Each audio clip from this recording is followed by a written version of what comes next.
আপনার বউ তো মনে করেন ফ্যাশন ডিজাইনের মালিক, বিশাল টাকাওয়ালা সম্পদওয়ালা, বুড়ি হয়ে গেছে, তাও আর মানে চতুর সাইডে যে কায়দায় লেজ লাগায় দেখে মনে হচ্ছে এটা 16 বছরে কচি, কিন্তু ওই বুড়ি 55-60 পার হয়ে গেছে। কথা কন নাকি আপনারা? চুলত মেহেদি টিয়ে দিয়ে রিক্সাতে হাঁটে যাচ্ছে, মনে হচ্ছে সাক্ষাৎ পূর্ণিমা হেঁটে যাচ্ছে, কিন্তু আসলে কি পূর্ণিমা? ওই এরকম মহিলা আসে না নাই?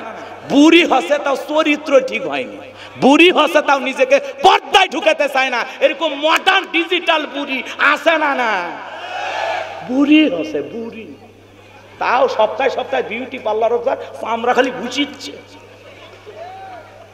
ঘুষলে কি আর হবি? চাচা বের হবে থেকে কিছু এই সামরাত আছে কিছু। এই হলো সমাজের অবস্থা। রাগ কইরেন না, বাস্তবতা কথা বলেন। মা বোন যারা অশুনতেছেন, মা সময় আছে, এখনো সময় আছে, পরিবর্তন হয়ে যান।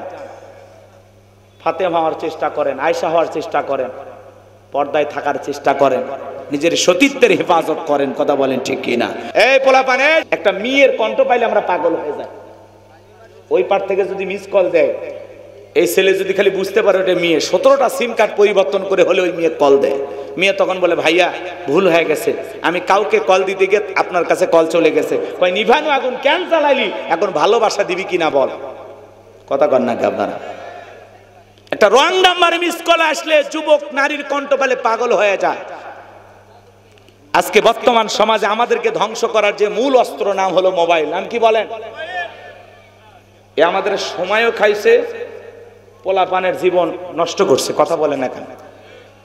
এখন পড়াশোনা উঠে গেছে, সব মোবাইল নিয়ে পড়ে থাকে। এই মোবাইলের ওজন কম, কিন্তু মোবাইলের মাধ্যমে পাপের ওজনটা অনেক বেশি। সারাদিন ইউটিউব ইন্টারনেট ঘাটাঘাটি করে, ঘরে দরজা বন্ধ করে একা একা কম্বলের ভিতরে উল্টাপাল্টা ভিডিও দেখে। কথা কন, কথা কন। আজকে সমাজ নষ্ট করছে কি? কথা বলেন না কেন? এই মোবাইলের কারণে যুব সমাজ নষ্ট হয়ে গেছে। তবে বগুড়ার ছেলেপেলে মোবাইল মনে ব্যবহার করে না।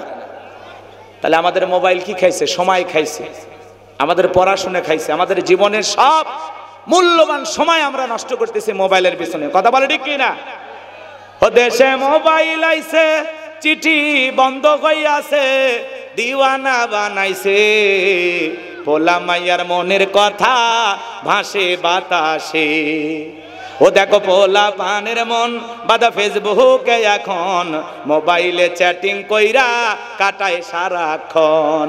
এই মোবাইল পাইয়া দেখো মদনের মাইয়া, এই মোবাইল পাইয়া দেখো রমজানের মাইয়া, কি কাণ্ড ঘটাইছে, স্বামী সংসার আইখা নাকি পালাইয়া গেছে। আরো আসতে কোন ঠিক? কে বলেন এই ঘটনা ঘটতেছে না?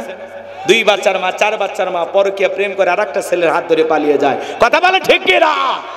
ও মা, ও বোন, কেমনে পারো মা স্বামী রেখে সন্তান রেখে আরেকটা পরপুরুষের হাত ধরে যে পালিয়ে যায়?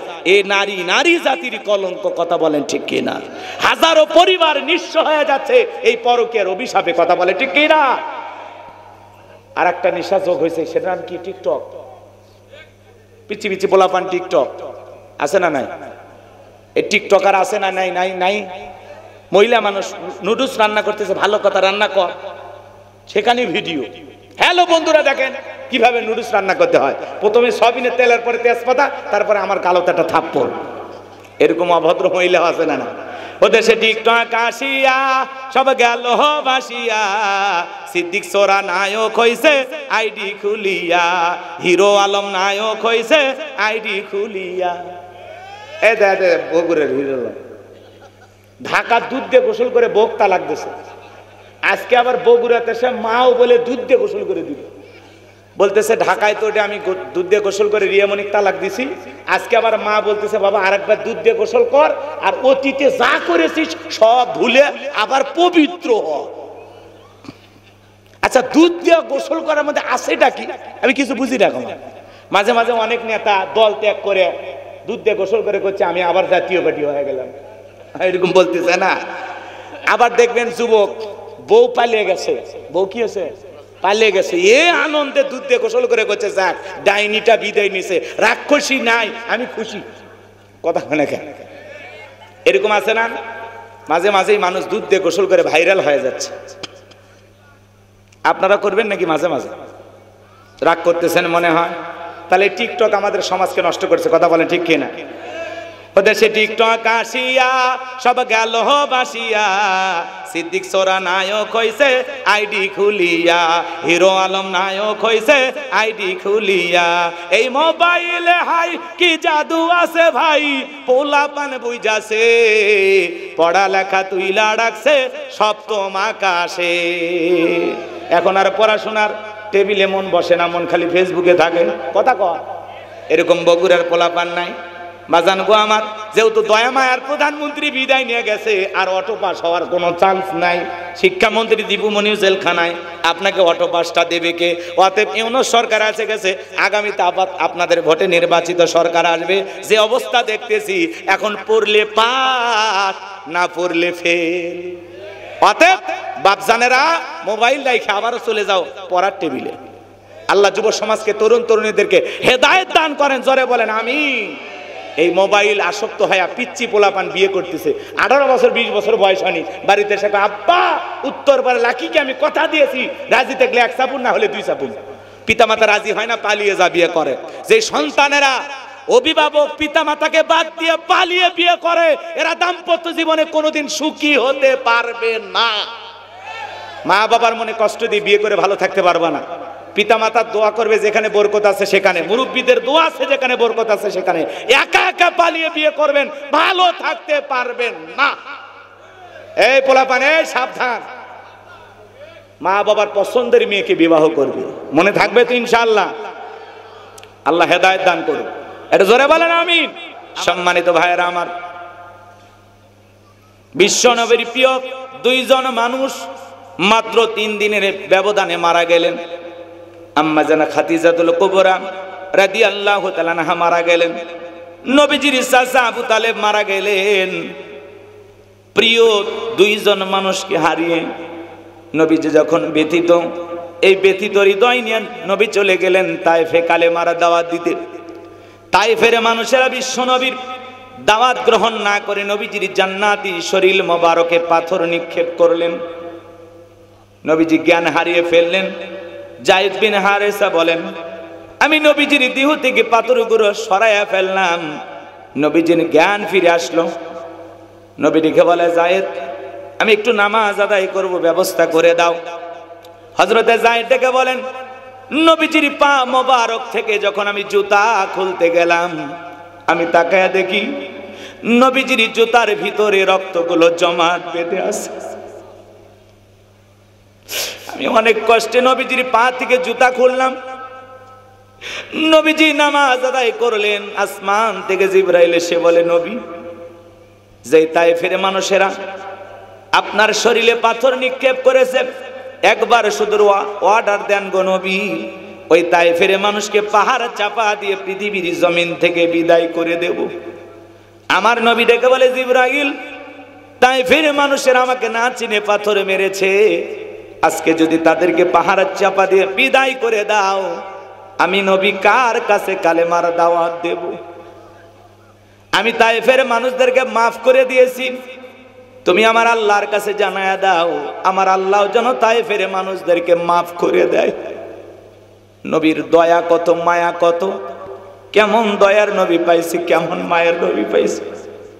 এই জন্য আল্লাহ বলেন, ওয়ামা আরসালনাকা ইল্লা রাহমাতাল লিল আলামিন, সমগ্র জাতির জন্য, মানব দানব জিন ইনসান সকলের জন্য আল্লাহ তাআলা তার হাবিবকে রহমত স্বরূপ প্রেরণ করেছেন। বলুন সুবহানাল্লাহ। নবীজি ব্যথিত হৃদয় নিয়ে, রক্তাক্ত শরীর নিয়ে চলে আসলেন মক্কায়। লম্বা কিছু ঘটনা আছে, আগেই বললাম বাজান, যদি বিস্তারিত বলতে যাও অনেক সময় লেগে যাবে। এত সময় আপনাদের হাতেও নাই, আমার হাতেও নাই, আমি যে কথা না বললেই নয়। নবীজি মক্কায় ফিরে আসার পরে 1 দিন নয়, 2 দিন নয়, 19টা দিন অতিবাহিত হয়ে যায়। আসমান থেকে জিবরাইল আসে না, নতুন কোন আয়াতে কারিমা নাজিল হয় না, নতুন কোন সূরা নাজিল হয় না। কাফেররা সমালোচনা করে ডেকে বলে, ও নবীর সাহাবীরা, কি ব্যাপার, তোমাদের নবী তো নতুন কোন আয়াত পাঠ করে শোনায় না, নতুন কোন সূরা তিলাওয়াত করে শোনায় না, নাকি তার উপরে যে জিন ভর করেছিল সেই জিনটা বিদায় নিয়েছে? জোরে কন্না নাউযুবিল্লাহ। আবার কেউ কেউ সমালোচনা করে ডেকে বলেন, ও নবীর সাহাবীরা, তোমাদের নবী তো নতুন কোন আয়াত বা সূরা পাঠ করে শোনায় না নাকি তার আল্লাহই তাকে ভুলে গেছেন? জোরে কোন নাউজুবিল্লাহ। এইভাবে কাফেররা চতুর্মুখে সমালোচনা শুরু করে দিলেন। সাহাবায়ে কেরাম মনে মনে কষ্ট পান, কিন্তু বিশ্ব নবীর কাছে গিয়ে কেউ বলার সাহস পান না। তখন আল্লাহ রাব্বুল আলামিন 19 দিন পরে জিবরাইলের মাধ্যমে এই পাওয়ারফুল আয়াতি কারিমাগুলো নাজিল করলেন। বলুন আল্লাহু আকবার। আমার আল্লাহ রাব্বুল আলামিন বলেন, ইন্নাল্লাযীনা ক্বালু রাব্বুনাল্লাহ, ইন্নাল্লাযীনা ক্বালু রাব্বুনাল্লাহ, নিশ্চয় যারা বলে আমাদের রব আল্লাহ। আমাদের রব কে? সুম্মাস্তাকামু, এই কথার উপরে যারা ইস্তেকামাত থাকে, অবিচল অটল থাকে, তাতানাজ্জালু আলাইহিমুল মালাইকা, আসমান থেকে তাদের উপরে ফেরেশতা নাজিল হয়। ফেরেশতা নাজিল হয় 3 সময়। জোরে বলেন কয় সময়? ফেরেশতা নাজিল হয়ে আপনাকে কি বলবে জানেন? আল্লাহ তাআলা সেই কথা জানিয়ে দিলেন। ফেরেশতা এসে বলবে, আল্লাহ তাখাফু, ভয় পেও না, ওয়ালা তাহজানু, চিন্তা করো না, ওয়া আবশিরু বিল জান্নাতিল্লাতী কুনতুম তুআদুন, যেই জান্নাতের প্রতিশ্রুতি, যে জান্নাতের ওয়াদা তোমাদেরকে দেওয়া হয়েছে, সে জান্নাত পেয়ে তোমরা আনন্দিত হও, সেই জান্নাত তোমরা গ্রহণ করো। বলুন আল্লাহু আকবার। এটা হলো আয়াতের সরল অনুবাদ। কষ্ট হচ্ছে আপনাদের? এইবার চলেন আমরা বিস্তারিত আলোচনায় যাই। কষ্ট হবে? একটু সহযোগিতা করবেন। আল্লাহ তাআলা কি বলেন? ইন্নাল্লাযীনা ক্বালু রাব্বুনাল্লাহ, নিশ্চয়ই যারা বলে আমাদের রব আল্লাহ। আমাদের রব কে? আমরা রবের গোলাম। এই কথার উপরে যারা সুম্মাস্তাকামু, ইস্তেকামাত থাকবে, অবিচল অটল থাকবে। আপনাদের এলাকায় গাছ আছে? গাছ আছে না? এই যে গাছের নিচে তো বসে আছেন। অনেক সময় দেখবেন বাজানগো আমার রাস্তার ধার দিয়ে গাছ লাগানো থাকে, বাগানে গাছ লাগানো থাকে। যখন ঝড় তুফান আসে, আইলা, নার্গিস, হুদুদ, শনি, মির্জাও, মিথিলি, নানান ধরনের ঘূর্ণিঝড় যখন আসে, দেখবেন গাছগুলো ভেঙে তছনছ হয়ে রাস্তার উপরে পড়ে থাকে, ডালপালাগুলো ভেঙে যায়, গাছের গোড়া উল্টো দিকে হয়ে কি বলেন পড়ে থাকে। এরকম অবস্থা থাকে কিনা? এরপরেও দেখবেন কিছু গাছ মজবুত ভাবে শিকড় নিয়ে দাঁড়িয়ে থাকে। এর নাম হলো ইস্তেকামাত থাকা। কথাকে বুঝাইতে পারলাম? রাগ করতেছেন আপনারা? সুম্মাস্তাকাম মানে ইস্তেকামাত থাকা, দৃঢ় থাকা, মজবুত থাকা। আপনি যখন বলবেন আল্লাহ আমার রব, আমি রবের গোলাম, এই কথার উপরে টিকে থাকতে হলে আপনার উপরে মামলা আসবে, হামলা আসবে, নির্যাতন আসবে, জেল জুলুম আসবে, আপনাকে ফাঁসির দড়িতেও ঝুলাইতে পারে। হাজারো নির্যাতন জুলুম সহ্য করে আপনাকে একটা কথাই বলতে হবে, আমি রবের গোলাম, আমার রব আল্লাহ, আমি আল্লাহ ছাড়া দুনিয়ার কারো কাছে মাথা নত করব না, করব না, করব না। এই ওয়াদা আপনাকে দিতে হবে। আপনি কি মনে করেন জান্নাত চাইলেন আর পাইলেন? জান্নাত মামুর বাড়ির ডাল, গেলে এক ডাবু খাইতে দেবে? জান্নাতে যেতে হলে আপনাকে পরীক্ষা দিয়ে উত্তীর্ণ হয়ে জান্নাতে যেতে হবে। সূরা আনকাবুতে আল্লাহ কি বলেছেন? মানুষেরা কি মনে করেছে ঈমান এনেছে কথা বললেই ছেড়ে দেওয়া হবে, তাদেরকে পরীক্ষা করা হবে না। আপনি যদি নিজেকে ঈমানদার দাবি করেন, আপনি যদি বলেন আমার রব আল্লাহ, এই কথার উপরে টিকে থাকতে গেলে বাতিল শক্তির হাজারো আক্রমণ আসবে, হাজারো আঘাত আসবে, হাজারো নির্যাতন আসবে, সবকিছু সহ্য করেই আপনাকে টিকে থাকা লাগবে।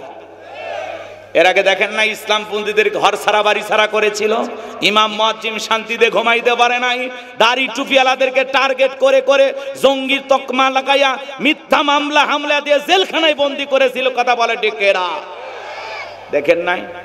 এতে পাশে বিএনপির ভাইয়েরা আছেন, ওনারাও তো ঘুমাইতে পারে না। ভোটের সময় আহারে যখন ওই বানোয়াট মিথ্যা ভিত্তিহীন নির্বাচন আসতো, কিসের নির্বাচন? ওরা তো আগে থেকেই জিতে বসে আছে, কুত্তা পর্যন্ত ভোট দিবার যায় না। হ্যাঁ, এরপরে মানুষদেরকে ঘুমাই দেয় না, পাট খেতে, ধান খেতে, বাঁধ ছাড়ে। কত মানুষ মাহফিলে গেলে হাত ধরে খেতে স্যার বলেছে, হুজুর আমি কিন্তু অমুক জায়গার বিএনপির এই, জামাতের এই। আহারে কি কষ্টে ছিল ওই মানুষগুলো। কথা বলেন না কেন? আল্লাহ সুদিন ফিরাইছে, কিন্তু মাথায় রাখা লাগবে ওরা জুলুম করেছিল, আল্লাহ ওদেরকে পরাজিত করেছে। আমরা যেন আবার জালেমের ভূমিকা পালন না করি, এটা মাথায় রাখা লাগবে। কথা বলে ঠিক না? যারা অপরাধ করেছে তারা শাস্তি পাবে। সময় একটু দেন, আমি বলবো। যেহেতু বগুড়ার কথা বলতে কি ভয় আছে? অন্য জেলা হলে ভিন্ন কথা। আমি বগুড়ায় যখন ওয়াজ করি মনে করি আমি নিজের এলাকায় ওয়াজ করতেছি, ভয়ই করি না। হক কথা বলা লাগবে বাজান। একটু বাস্তবতার আলোকে এদিক সেদিক একটু হালকা নাড়া দেব, মনে কিছু নেবেন না। কথা কি বুঝতে পেরেছেন? কারণ 16 বছরের কাজ আদায় করা লাগবে, মনের মধ্যে অনেক ক্ষোভ জমে আছে। কষ্ট হচ্ছে আপনাদের? একটা তাকবীর দেন, লিল্লাহিত তাকবীর।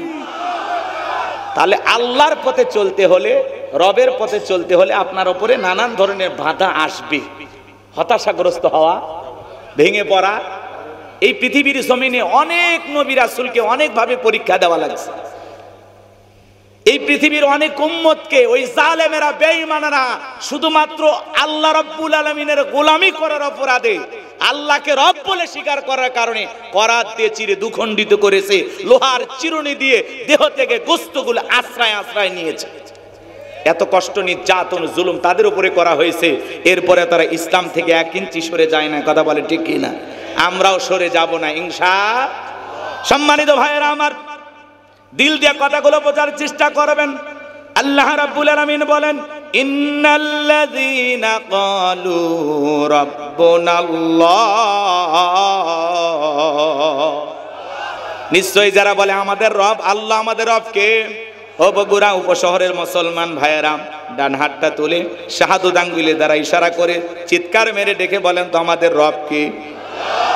আরেকটু ভালোবেসে ডাক দেন, আরেকটু মোহাব্বত নিয়ে বলেন আল্লাহ, আরেকটু জোরে বলেন আল্লাহ আল্লাহ। হাত নামান। এই যে আল্লাহ আল্লাহ বলে ডাক দিলাম, আমাদের আল্লাহ খুশি না বেজার?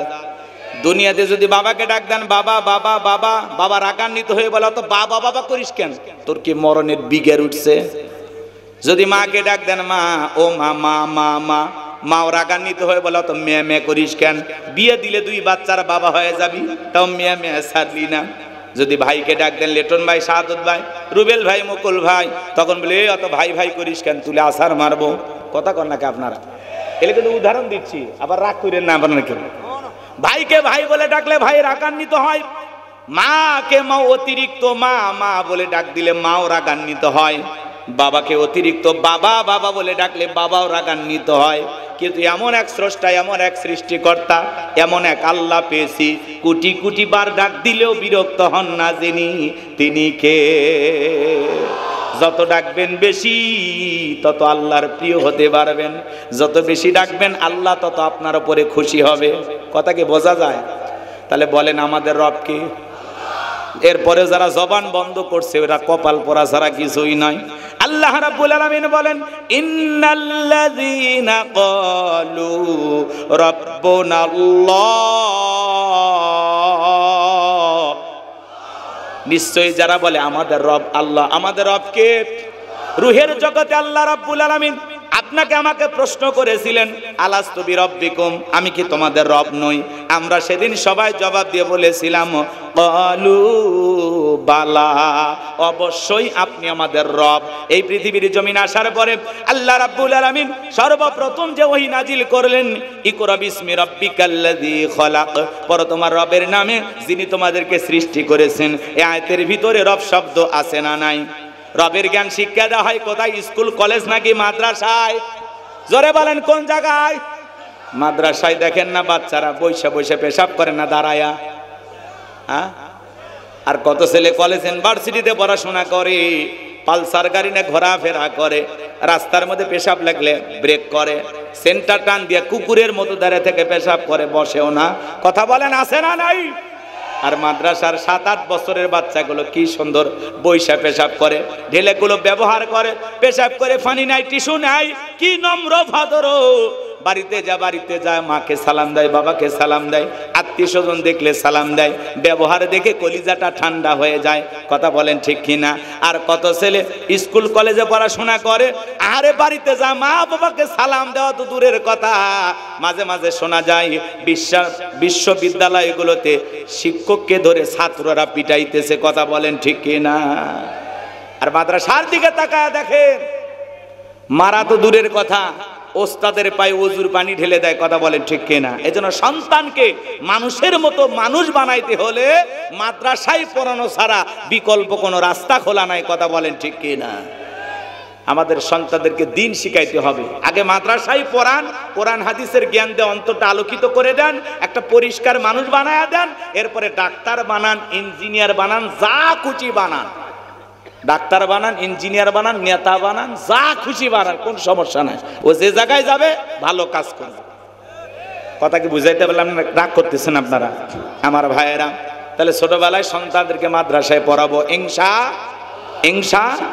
অনেক কথা বলা যায় বাজান, বলার সময় নাই। মানুষের মতো মানুষ বানাইতে চাইলে সন্তানটাকে মাদ্রাসায় পড়াবো ইনশাআল্লাহ। চলুন না বাজান সামনের দিকে যাই। আমি যে কথা বলতে চাচ্ছিলাম, পবিত্র কোরআনুল কারীমের 1 নাম্বার সূরা সূরাতুল ফাতিহার 1 নাম্বার আয়াত জবান ছেড়ে সবাই একটু মহব্বতে আমার সঙ্গে তেলাওয়াত করুন। আলহামদুলিল্লাহি রাব্বিল আলামিন।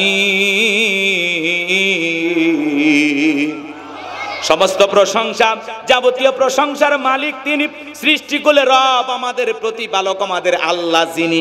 এই আয়াতের ভিতরে রব শব্দ আছে না নাই? আপনি আমি যখন নামাজের ভিতরে রুকুতে চলে গেলাম, কি তাসবিহ পাঠ করলাম?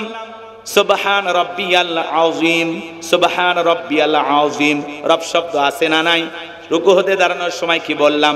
সামিআল্লাহু লিমান হামিদা, রব্বানা লাকাল হামদ। রব শব্দ আছে না নাই? এরপরে আপনি আমি যখন সিজদায় চলে গেলাম, মাথাটা নত করলাম, কি তাসবিহ পড়লাম? সুবহান রাব্বিয়াল আ'লা, সুবহান রাব্বিয়াল আ'লা, সুবহান রাব্বিয়াল আ'লা। রব শব্দ আছে না নাই? অনেকে দেখবেন শুধু ফোসফোস করতেছে, সুবহানাল্লাহ কয় না, সবিনের তেল কয়, আল্লাহ ভালো জানে। স্পষ্ট বলে না, খালি শোনা যায় সুবহান। স্পষ্ট করে বলতে হবে সুবহান রাব্বিয়াল আ'লা, সুবহান রাব্বিয়াল আ'লা। স্পষ্ট করে বলতে হবে, সহি শুদ্ধ করে আপনাকে বলতে হবে। আর আপনি নামাজের ব্যাপারে আমরা বড় তাড়াহুড়ো করি, কথা বলেন ঠিক কি না? সিজদায় যত মাথা থাকবেই যায় না, যতক্ষণ না তুলছে মনে হয় দুনিয়া অন্ধকার। এটা কখনো মুমিনের সিজদা হতে পারে? তাড়াহুড়ো করবেন কেন নামাজের ব্যাপারে? ধীরস্থির ভাবে সালাত আদায় করব ইনশা। যাই, কষ্ট হচ্ছে বাজান আমার ভাইয়েরা। এরপরে নামাজের সালাম ফিরানোর পরে হাত তুলে যখন মোনাজাত করি আমরা কি বলি? রব্বানা আতিনা ফিদ দুনিয়া হাসানাতাও ওয়া ফিল আখিরাতি হাসানাতাও ওয়া কিনা আযাবান নার। সূরা বাকারার 201 নম্বর আয়াত। আল্লাহর কাছে ডেকে বললাম, হে আমাদের রব, আমাদেরকে দুনিয়ার কল্যাণ দান করো, আখিরাতের কল্যাণ দান করো, ওই কঠিন জাহান্নামের আগুন থেকে আমাদের মুক্তি দাও। তাহলে ইহকাল পরকালের কল্যাণ দেওয়ার মালিক কে? জাহান্নামের আগুন থেকে মালিক, মুক্তি দেওয়ার মালিক কে? এরপরে পবিত্র কোরআনুল কারীমের সর্বশেষ যেই সূরাটির নাম হলো নাস, তার 1 নাম্বার আয়াত, কুল আউযু বিরাব্বিন নাস। এই আয়াতের ভিতরে রব শব্দ আছে না নাই? জীবনের পরতে পরতে সব জায়গায় রব। নবীর প্রিয় সাহাবী হযরত ওসমান কবর থেকে অঝরে চোখের পানি ছেড়ে দিয়া কান্না করতেন। মাঝে মাঝে অজ্ঞান হয়ে কবরস্থানের পাশে হযরত ওসমান শুয়ে পড়ে থাকতেন। একদিন হযরত ওসমানকে জিজ্ঞাসা করা হলো, ও নবীর সাহাবী ওসমান, কেন আপনি কবর থেকে অঝরে কান্নাকাটি করেন, কারণটা কি? হযরত ওসমান ডেকে বলেন, প্রত্যেকটা মানুষের প্রথম মঞ্জিল, প্রথম স্টেশন হলো কবর। এই কবরের ভিতরে 3টা প্রশ্ন করা হবে। যে সঠিক উত্তর দিতে পারবে তার মিজান ফুলসিরাতে কোনো টেনশন নাই, যে উত্তর দিতে পারবে না তার কিন্তু বাঁচার কোনো উপায় নাই। ওই কবরের ভিতরে আপনাকে আমাকে 3টা প্রশ্ন করা হবে। 1 নাম্বার প্রশ্ন হলো মার রব্বুকা, তোমার রবকে। রব সম্পর্কে প্রশ্ন করা হবে বাজান। এই দুনিয়ার জমিনে যারা রবের গোলামি করেছে, এক আল্লাহর ইবাদত করেছে, আল্লাহর বিধান মোতাবেক চলেছে, যারা আল্লাহর গোলামি করেছে, আল্লাহকে রব হিসাবে দুনিয়ার জমিনে চলেছে, যারা রবের বিধান মোতাবেক চলেছে, যারা আমলের মাধ্যমে খাঁটি মুমিন মুত্তাকি হয়েছে, খাঁটি মুসলমান হয়েছে, আল্লাহর নেককার বান্দাদের তালিকায় যারা নিজের নামটা লেখায় নিতে পারছে, ওরা যখন কবরে যাবে তাদেরকে যখন প্রশ্ন করা হবে মার রব্বুকা, তোমার রবকে, এই প্রশ্নের মধ্যেও রব শব্দ আছে না নাই? জীবনের পরতে পরতে সব জায়গায় রব। কবরে ঢোকা মাত্রই আপনাকে আমাকে প্রশ্ন করা হবে, মার রব্বুকা, তোমার রব কি? জীবনে চাকরি করলেন না, বসের কথা মানলেন না, বেতন আশা করেন? কথা কয় না ভাই, বলেন পাওয়া যাবে? রবকে দুনিয়ায়, রবকে চিনেছিলেন? চেনেন নাই। তো আল্লাহর সে সমস্ত নেককার ইমানদার আল্লাহর প্রিয় যারা যারা রবের বিধান মোতাবেক চলেছে, তাদেরকে যখন প্রশ্ন করা হবে মার রব্বুকা, তারা জবাব দিয়ে বলবে রব্বি আল্লাহ, রব্বি আল্লাহ, আমার রব আমার আল্লাহ। আল্লাহু আকবার বলেন। আমার ভাইয়েরা, আল্লাহর নেককার বান্দারা সুন্দর করে জবাব দিতে পারবে। জবাব দেওয়ার পরে জানেন কেমনে ঘুমাবে? একটা দুলামিয়া নতুন বিয়ে করে বাসর ঘরে যেমনে ঘুমায়, আল্লাহর সেই নেককার ইমানদার বান্দারা কবরে তেমনি ভাবে ঘুমাবে। কবর আর ছোট থাকবে না, কবর প্রশস্ত হয়ে যাবে, ফুলের বাগান হয়ে যাবে, আরামদায়ক বিছানার মতো হয়ে যাবে। এই ঘুম ভাঙবে সেই দিন, ইসরাফিলের ফুৎকার দেবে যেই দিন। আল্লাহু আকবার বলেন। এমন একটা ঘুম যেন আমরা কবরে পারতে পারি। আল্লাহ তৌফিক দান করেন। এটা জোরে বলেন আমিন। আমার ভাইয়েরা, কিন্তু যারা গুনাহগার নাফরমান আল্লাহর অবাধ্য গোলাম, যারা বলেছে খাও দাও ফুর্তি করো, দুনিয়াটা মস্ত বড়, যারা শয়তানের ওয়াসওয়াসায় পড়ে মিসগাইড হয়েছিল, ভুল পথে পরিচালিত হয়েছিল, তাদেরকে যখন প্রশ্ন করা হবে মার রব্বুকা, তারা জবাব দিতে পারবে না, তারা জবাব দিতে পারবে না, ফেল ফেল করে তাকিয়ে থাকবে। এই জন্য বাজান গো আমার, আমি লম্বা করতে চাচ্ছি না, কষ্টও দিতে চাচ্ছি না। কবরে এক নাম্বার প্রশ্ন রব। যারা নেক আমল করে আল্লাহর প্রিয় গোলাম হয়ে দুনিয়ার জমিনে আল্লাহর বিধান মোতাবেক চলবে, পাঁচ ওয়াক্ত সালাত আদায় করবে, কোরআন সুন্নাতে যারা জীবন সাজাবে, তারা কবরে যায় ভালো থাকবে। এ বাজান আপনাদের কাছে অনুরোধের ভাষায় বলে যায়, কারা কারা নেক আমল করে আল্লাহর প্রিয় গোলামদের তালিকায় নামটা লিখে দিতে চান? আজ থেকে কারা কারা নেক আমল করতে চান? দুইটা হাত তুলে আল্লাহকে দেখান। আল্লাহ আমাদের সবাইকে নেক আমলকারী বান্দাদের তালিকায় কবুল করেন। একটু জোরে বলেন আমিন। আজ থেকে 5 ওয়াক্ত নামাজ আদায় করব তো ইনশাআল্লাহ, করব তো ইনশাআল্লাহ, করব তো ইনশাআল্লাহ। হাত নামান আমার ভাইয়েরা। তাহলে কবরে এক নাম্বার প্রশ্ন মার রব্বুকা, তোমার রব কে? ভালো করে বুঝবেন। অনেকে মন খারাপ করতেছেন, রবের তাফসির যদি আমি করি বাজান 3-4 ঘন্টা চলে যাবে, কিন্তু অনেকে তাফসির তো বোঝে না, শুনতেও চায় না। চলুন এই আলোচনার প্রেক্ষাপটে আমি একটা ছোট্ট ঘটনা আপনাদেরকে শোনাই। কষ্ট হচ্ছে আপনাদের? ইন্নাল্লাযীনা ক্বালু রাব্বুনা আল্লাহ, নিশ্চয়ই যারা বলে আমাদের রব আল্লাহ, আমাদের রব কে? কিন্তু এই পৃথিবীর জমিনে কাউকে যদি আল্লাহ জিরো থেকে হিরো বানায়, সামান্য ক্ষমতার চেয়ারে বসায়, ওই মানুষগুলো ক্ষমতার চেয়ারে বসে বলে আনা রব্বুকুমুল আলা, আমি বড় প্রভু, আমি বড় খোদা। জোরে কর নাউযুবিল্লাহ। এই পৃথিবীর জমিনে নিজেকে রব বলে দাবি করেছিল একজন জালেম শাসক, এর নাম হলো ফিরাউন। কি নাম? বাল্যকালের নাম ছিল বলখিয়া বলা হয়, কীর্তিদের তরফ থেকে নাম ছিল রামশিস, এর নাম ছিল কাবুস। মিশরের বাদশা হওয়ার পর উপাধি নাম হলো ফিরাউন। এ ছিল একটা ভবঘুরে যুবক। ভবঘুরে যুবক মানে বোঝেন না, যারা এলাকায় কোনো কাজকর্ম নাই, মদ গাজা ইয়াবা ফেন্সিডিল খায়া গাছত ধাক্কা মেরে কয় ভাইজান সাইদ দেন। বউ যদি দরজা খোলে মুখের বাপ তুমি ঢোলকা, কয় মা তুই বুঝবো না, আজ একটু বেশি পরিমাণে মাল খাসি। এরকম নেশাখোর সমাজে আছে না? না। সন্ধ্যা হলেই ঘরের দরজা বন্ধ করে জিকির করে ইয়াবা ইয়াবা ইয়াবা। মা বাবা চিন্তা করে বাবা এটা কিসের ট্যাবলেট, জ্বর সেদ্ধ গলা ব্যথা। কয় কিচ্ছু বোঝার দরকার নাই, টাকা দে নইলে তোর মাথা ফাটাবো। এরকম সন্তান আছে না নাই? বলেন তো বাজান, নিশা দ্রব্য পান করা জায়েজ না হারাম? একটু জোরে বলেন, জায়েজ না হারাম? যারা মদ পান করবে এরা জান্নাতে প্রবেশ করতে পারবে। ভালো হয়ে যান। এগুলো সাইফাই খায় লাভ আছে? ইয়াবা ফেন্সিডিল গাঁজা মদ খায় লাভ আছে? ওই টাকা জমাও, জমায়া প্রত্যেকটা মাসে বউকে একটা নতুন করে 3 পিস কিনে দাও। জীবনে কিছু না পাও, অন্তত 12টা বাসরাত পাইবা। কথা কোন ঠিক কিনা? এই টাকাগুলো জমাও। যারা নিশাদ্রব্য পান করে, যারা মাদক সেবী, এদেরকে সমাজের মানুষ ভালো চোখে দেখে না, মানুষ টোকায় মনে করে। কথা বলে না কেন? মানুষকে নিশা করে, হুজুর নিশাখোর। কথা কন। মায়ের গহনা চুরি করেও নিশা কিনে খায়। কথা বলেন, কথা বলেন। তবে বগুড়া শহরের ছেলেবেলে অবশ্য ভালো, এরা এই ধরনের কাজ করে না, এরা খুবই ভালো। রাগ করতেছেন নাকি আপনারা? এ যুবক, মাদককে না বলুন। মাদককে, মাদক দ্রব্য পান করা যাবে? জায়েজ না হারাম? জায়েজ না হারাম? তা বলে টাকা দিয়ে কিনে খাওয়া লাগবে, কি দরকার? আল্লাহ হেদায়েত দান করেন। এটা জোরে বলেন আমিন। একটু অপেক্ষা করেন, 15-20 মিনিট সামনে গেলে আলোচনা মজা পাবেন ইনশাল্লাহ।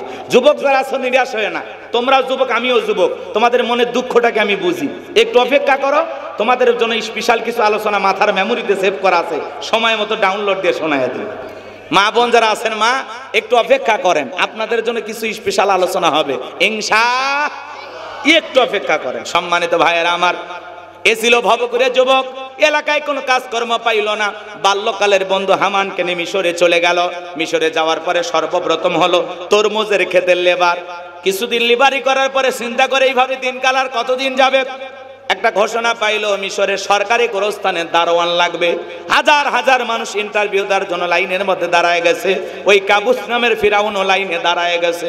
একে একে ইন্টারভিউ দিতে দিতে যখন ওই কাবুস নামের ফিরাউনের পালা, এইবার ফিরাউন ডেকে বলে, বাদশাহ আমি যতটুকু জানি মিশরে আপনার চাইতে ভালো মানুষ আর কেউ নাই। আমি আপনার অনেক প্রশংসা শুনেছি, ভিন দেশ থেকে বুক ভরা আশা নিয়ে আপনার দেশে এসেছি। দয়া করে যদি চাকরিটা দেন, সারা জীবন আপনার প্রতি কৃতজ্ঞ থাকবো। এমন ভাবে কথাগুলো উপস্থাপন করলেন, বাদশার মায়া লেগে গেল। ডেকে বলে, ইন্টারভিউ বন্ধ করো। এই কাবুস নামের ফিরাউনকেই মিশরের দারোয়ানের চাকরিটা দেওয়া হলো। এইবার মিশরের সরকারি গোরস্থানের দারোয়ান হয়ে গেল।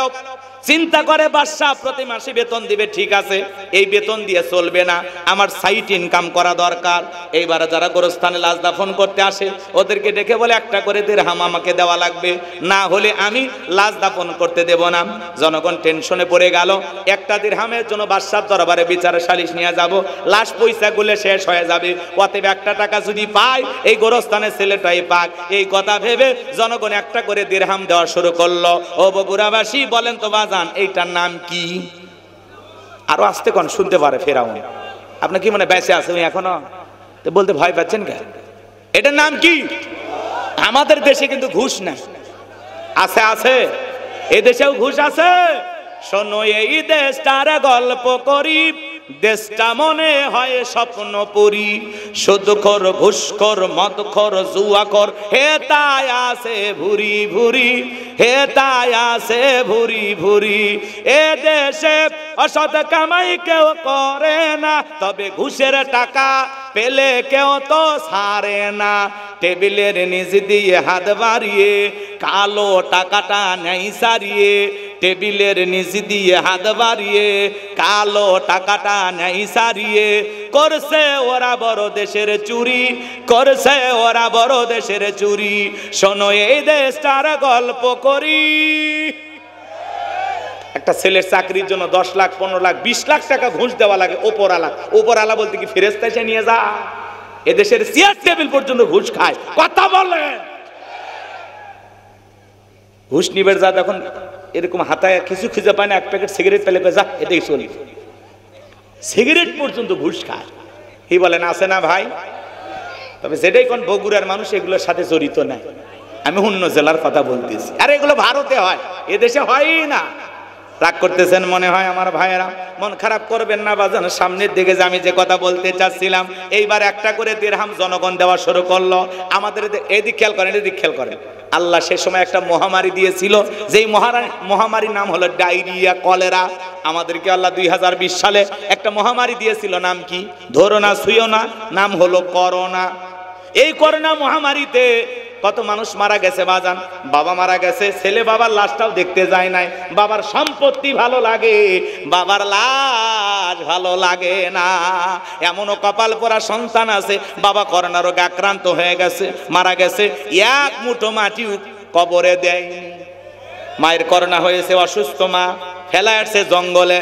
বন্ধুর করোনা হয়েছে, বন্ধু দেখতে যায় নাই। ভাইয়ের করোনা হয়েছে, আর এক ভাই দেখতে যায় নাই। স্বামীর করোনা হয়েছে, স্ত্রীর কাছে যায় নাই। কথা বলেন, কথা বলেন, এরকম হয়েছে কিনা বলেন?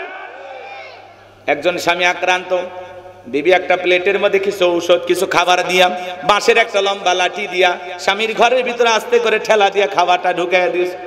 স্বামী যখন কিছুদিন পরে সুস্থ হয়েছে, বিবি এইবার নিজের আঁচল দিয়া সুন্দর করে মুখটা মুছা দিয়া বলতেছে, জোসনার বাপ, আমি যে তোমারে কত ভালোবাসি তুমি তো জানো না। যখন তুমি করোনা রোগে আক্রান্ত ছিলে, আমি তাহাজ্জুদ পড়ে পড়ে দোয়া করে বলেছি, আল্লাহ আমার জোসনার বাপের হায়াত বাড়ায়া দাও, জোসনার বাপকে সুস্থ করে দাও। স্বামী তখন মনে মনে হাসে আর বলে, বিবি রে, আমারে যে কত ভালোবাসি সেটা আমার জানা হয়ে গেছে। আমি কতদিন অসুস্থ ছিলাম, জানালার দিকে তাকায় থাকতে আমি এই বুঝি জানালা খুলে দুইটা গল্প করবি, এই বুঝি দরজা খুলে আমার সাথে একটু সাক্ষাৎ করবি, কিন্তু না না, ভয়ে কোনোদিন জানালাও খুলে দেখা করলি না, দরজা খুলেও দেখা করলি না। তোর ছবিটা মোবাইলে ছিল, দেখেছিলাম আর কেঁদেছিলাম। তুই যে আমারে কত ভালোবাসিস তার প্রমাণ আমি পাইছি। আমি যখন অসুস্থ ছিলাম তখন তুই আমারে বাঁশ দিয়া খাওয়াইছিস। কথা কন, কথা কন। করোনা হইলে স্বামী স্ত্রীর কাছে যায় নাই, স্ত্রী স্বামীর কাছে যায় নাই। ঘটনা সত্য না মিথ্যা? এক করোনা মহামারী বুঝে দিয়েছে দুনিয়াতে কেউ কারো আপন না। আপনি কার জন্য দুনিয়াতে এত কিছু করতেছেন? আপনি কি মনে করেন আপনি মারা গেলে আপনার পরিবার অচল হয়ে যাবে? দূর মিয়া, ভুল ভাবনায় আছেন আপনি। আপনি মরলেও সব আগের মতোই চলবে। আপনার বউ আর একটা স্বামী নেবে, বিয়ে নেবে, সব শেষ। আপনি কার ধান্দায় দুনিয়াতে পাপ জমাইতেছেন?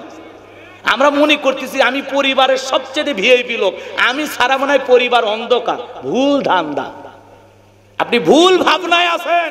আপনি মরে গেলেও আপনার যেদিন মারা যাবেন ওই দিন সন্ধ্যায় আপনার বিবি খাইতে চাইবে না, খাইতে চাইবে না। তার মা বেঁচে থাকলে বলে, মা খা, জামাই তো চলে গেছে, মা খা। না মা, এই মুখ দিয়ে খাবার উঠবে না। বোন আসে বলবে, বোন একটু খা। ননদের আসে বলবে, ভাবি ভাই মারা গেছে তো কি, একটু খান, একটু খান। তাহলে মানুষ কমছে না বাড়ছে? মা এসে এক গাছ খাওয়াইয়া দিল, এক লোকমা খাওয়াইয়া দিল। আচ্ছা, আমার ভাষা কি বোঝেন? গাইবান্ধার মানুষ একটু 19-20 হয়ে গেলে মন খারাপ করবেন না। ননদ এসে এক গাছ খাওয়াই দিল। এরকম খাওয়াইতে খাওয়াইতে কয়েক লোকমা হয়ে গেছে। ও নিজে তুলে যা খাইতো তার চেয়ে বেশি খাওয়া হয়ে গেছে। আপনি কার ধান্দায় বসে আছেন? আপনি যেদিন মারা যাবেন ওই দিন সন্ধ্যায় আপনার ছেলে দোকানে যা চা খাবে, আকবরে হোটেলে বসে পরাটা খাবে। আপনি কার ধান্দায় বসে আছেন? মনে করতেছেন যে পরিবারের জন্য, ওদের জন্য বেশি ভাবতে গিয়ে আমরা আল্লাহ থেকে অনেক দূরে সরে আসছি, পরকাল থেকে দূরে সরে আসছি। অতএব পরকাল নিয়ে ভাবনা করব, এর ফাঁকে দুনিয়া যতটুকু হয়। কথা ক্লিয়ার না? ভেজাল আছে? আল্লাহ আমাদের হেদায়েত দান করে। আরেকটু জোরে বলেন আমিন। ভাজান, আপনি যেদিন মারা যাবেন ওই দিনও মানুষ ভাত খাবে।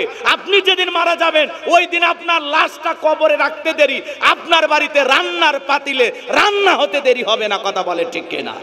আপনি কার আশায় বসে আছেন? আপনি যেদিন মারা যাবেন ওই দিনও মানুষ বিয়ে করবে, ওই দিনও মানুষ বাসর করবে। কথা কর ঠিক কিনা? আপনি কি ধান্দায় বসে আছেন? আপনার জন্য দুনিয়ার মানুষ থেমে যাবে? হ্যাঁ, দেখেন না, এক বাড়িতে মানুষ মারা গেছে, পাশে বিয়ের অনুষ্ঠান, হলুদের মঞ্চ, সেখানে মানুষ খাওয়া দাওয়া করতেছে। এগুলো দেখে কি বুঝতেছেন? দুনিয়া ক্ষণিকের বাজান, কেউ কারো না, কেউ কারো না। এই মহামারী করোনা বুঝে দিয়েছে দুনিয়াতে একটা ছোটখাটো মিনি কিয়ামত ঘটে গেছে। তাহলে কিয়ামতের ময়দানটা কত ভয়ঙ্কর হবে। বন্ধুর করোনা, বন্ধু যায় নাই। মায়ের করোনা, ছেলে দেখতে যায় নাই। কত মানুষ করোনা রোগে আক্রান্ত, হাসপাতালে মারা গেছে, লাশটাও নিতে যায়নি। তাহলে এই যদি হয় দুনিয়ার হাল, পরকালে কি হবে? আল্লাহ আল্লাহ আমাদের সবাইকে তার পথে ফিরে আসার তৌফিক দান করুন। এটা জোরে বলেন আমিন। কষ্ট পাচ্ছেন নাকি আপনারা? একটা তাকবীর দেন, লিল্লাহি তাকবীর। আমার ভাইয়েরা, সেই সময় আল্লাহ একটা মহামারী দিল, ডায়রিয়া, কলেরা। হাজার হাজার মানুষ মারা যায়, আর ফিরাউনের পকেটে টাকা ঢোকে। টাকা পাইতে পাইতে এত টাকার মালিক হয়ে গেল, টাকা রাখার কোনো জায়গা নাই। বাদশার দরবারে চলে গেল, বাদশা, আমার কাছে কিছু টাকা পয়সা হয়ে গেছে, এলাকায় গরিব মানুষ খাজনা দিতে পারে না, দুঃখী মানুষ খাইতে পারে না, আমি গোরস্থানে দারোয়ান একটু খাজনা পরিশোধ করে দেব, টাকা পয়সা দিয়ে সহযোগিতা করব। বাদশা ডেকে বলে, বাবাই তো ভালো উদ্যোগ, তোমার মতো ছেলে ঘরে ঘরে জন্মগ্রহণ করা দরকার। ঠিক আছে, যাও টাকাগুলো নিয়ে আসো। আর আমি জনগণকে ঢোল পিটায় খবর দিলাম। এইবার ঢোল পিটায় খবর দেওয়া হলো, গোরস্থানের দারোয়ান তোমাদের খাজনা পরিশোধ করে দেবে, তোমাদের সহযোগিতা করবে। কে কে আসো, আগামীকাল বাদশার দরবারে চলে আসো। পরের দিন হাজার হাজার মানুষ বাদশার দরবারে লাইন দিয়েছে। গোরস্থানের দারোয়ান কাবুজ নামের ফেরাউন, ওই যে ঘুষ খাওয়া টাকা, টাকা কিন্তু ফেরাউনের, টাকা হলো জনগণের। কথা বলে খালি সিস্টেমে দিতেছে। আমাদের আঞ্চলিক ভাষায় একটা কথা বলে, মাছের তেল দিয়া মাছ ভাজা। কথা কি বুঝতে পারতেছেন? এই টাকাগুলো দিতেছে, মানুষের খাজনা পরিশোধ করে দিতেছে, জনগণ যাইতেছে বলতেছে আহারে রাজ্যের বাদশা যদি এই ব্যক্তি না হয়া গোরস্থানের ছেলেটা হইতো, না জানি আমাদের কপাল খুলে যেত। নির্বাচনের আগে একটু জনসেবামূলক কাজ করা দরকার আছে না নাই? আমার এলাকায় বাজান একটা কাঁচা রাস্তা ছিল, কাঁচা রাস্তা, মাটির রাস্তা। এক নেতা এসে 2 গাড়ি ইট পাড়তেছে, মানুষজন বলে এখনো তো আপনি নেতা হন নাই, ইট পাড়তেছেন, ব্যাপারটা কি? বলে শোনেন, বৃষ্টি হওয়ার পরে আপনাদের ছেলে মেয়ে স্কুলে যাইতে পারে না, আপনারা হাটে বাজারে যাইতে পারে না, মাঝে মাঝে আপনাদের কথা মনে হলে রাতে আমার ঘুম আসে না। আপাতত কাঁচা রাস্তায় ইট পেরে দিয়ে গেলাম, আর ভবিষ্যতে আমার মার্কায় সিল মেরে যদি একবার এলাকার নেতা বানায় দিতে পারেন, আমার 1 নাম্বার টার্গেটে কাঁচা রাস্তা পাকা করে দেব। জনগণ বিশ্বাস করে যখন নেতার মার্কায় সিল মেরে দেয়, নেতা তখন নির্বাচিত হয়ে আর এলাকায় থাকে না, ঢাকা শহরে বান্ধবী নিয়ে ঘুমায়। কথা বলেন ঠিক কি না? খালি নির্বাচনের মার্কা যে কয়দিন নেতার আনা গোনা সেই কয়দিন।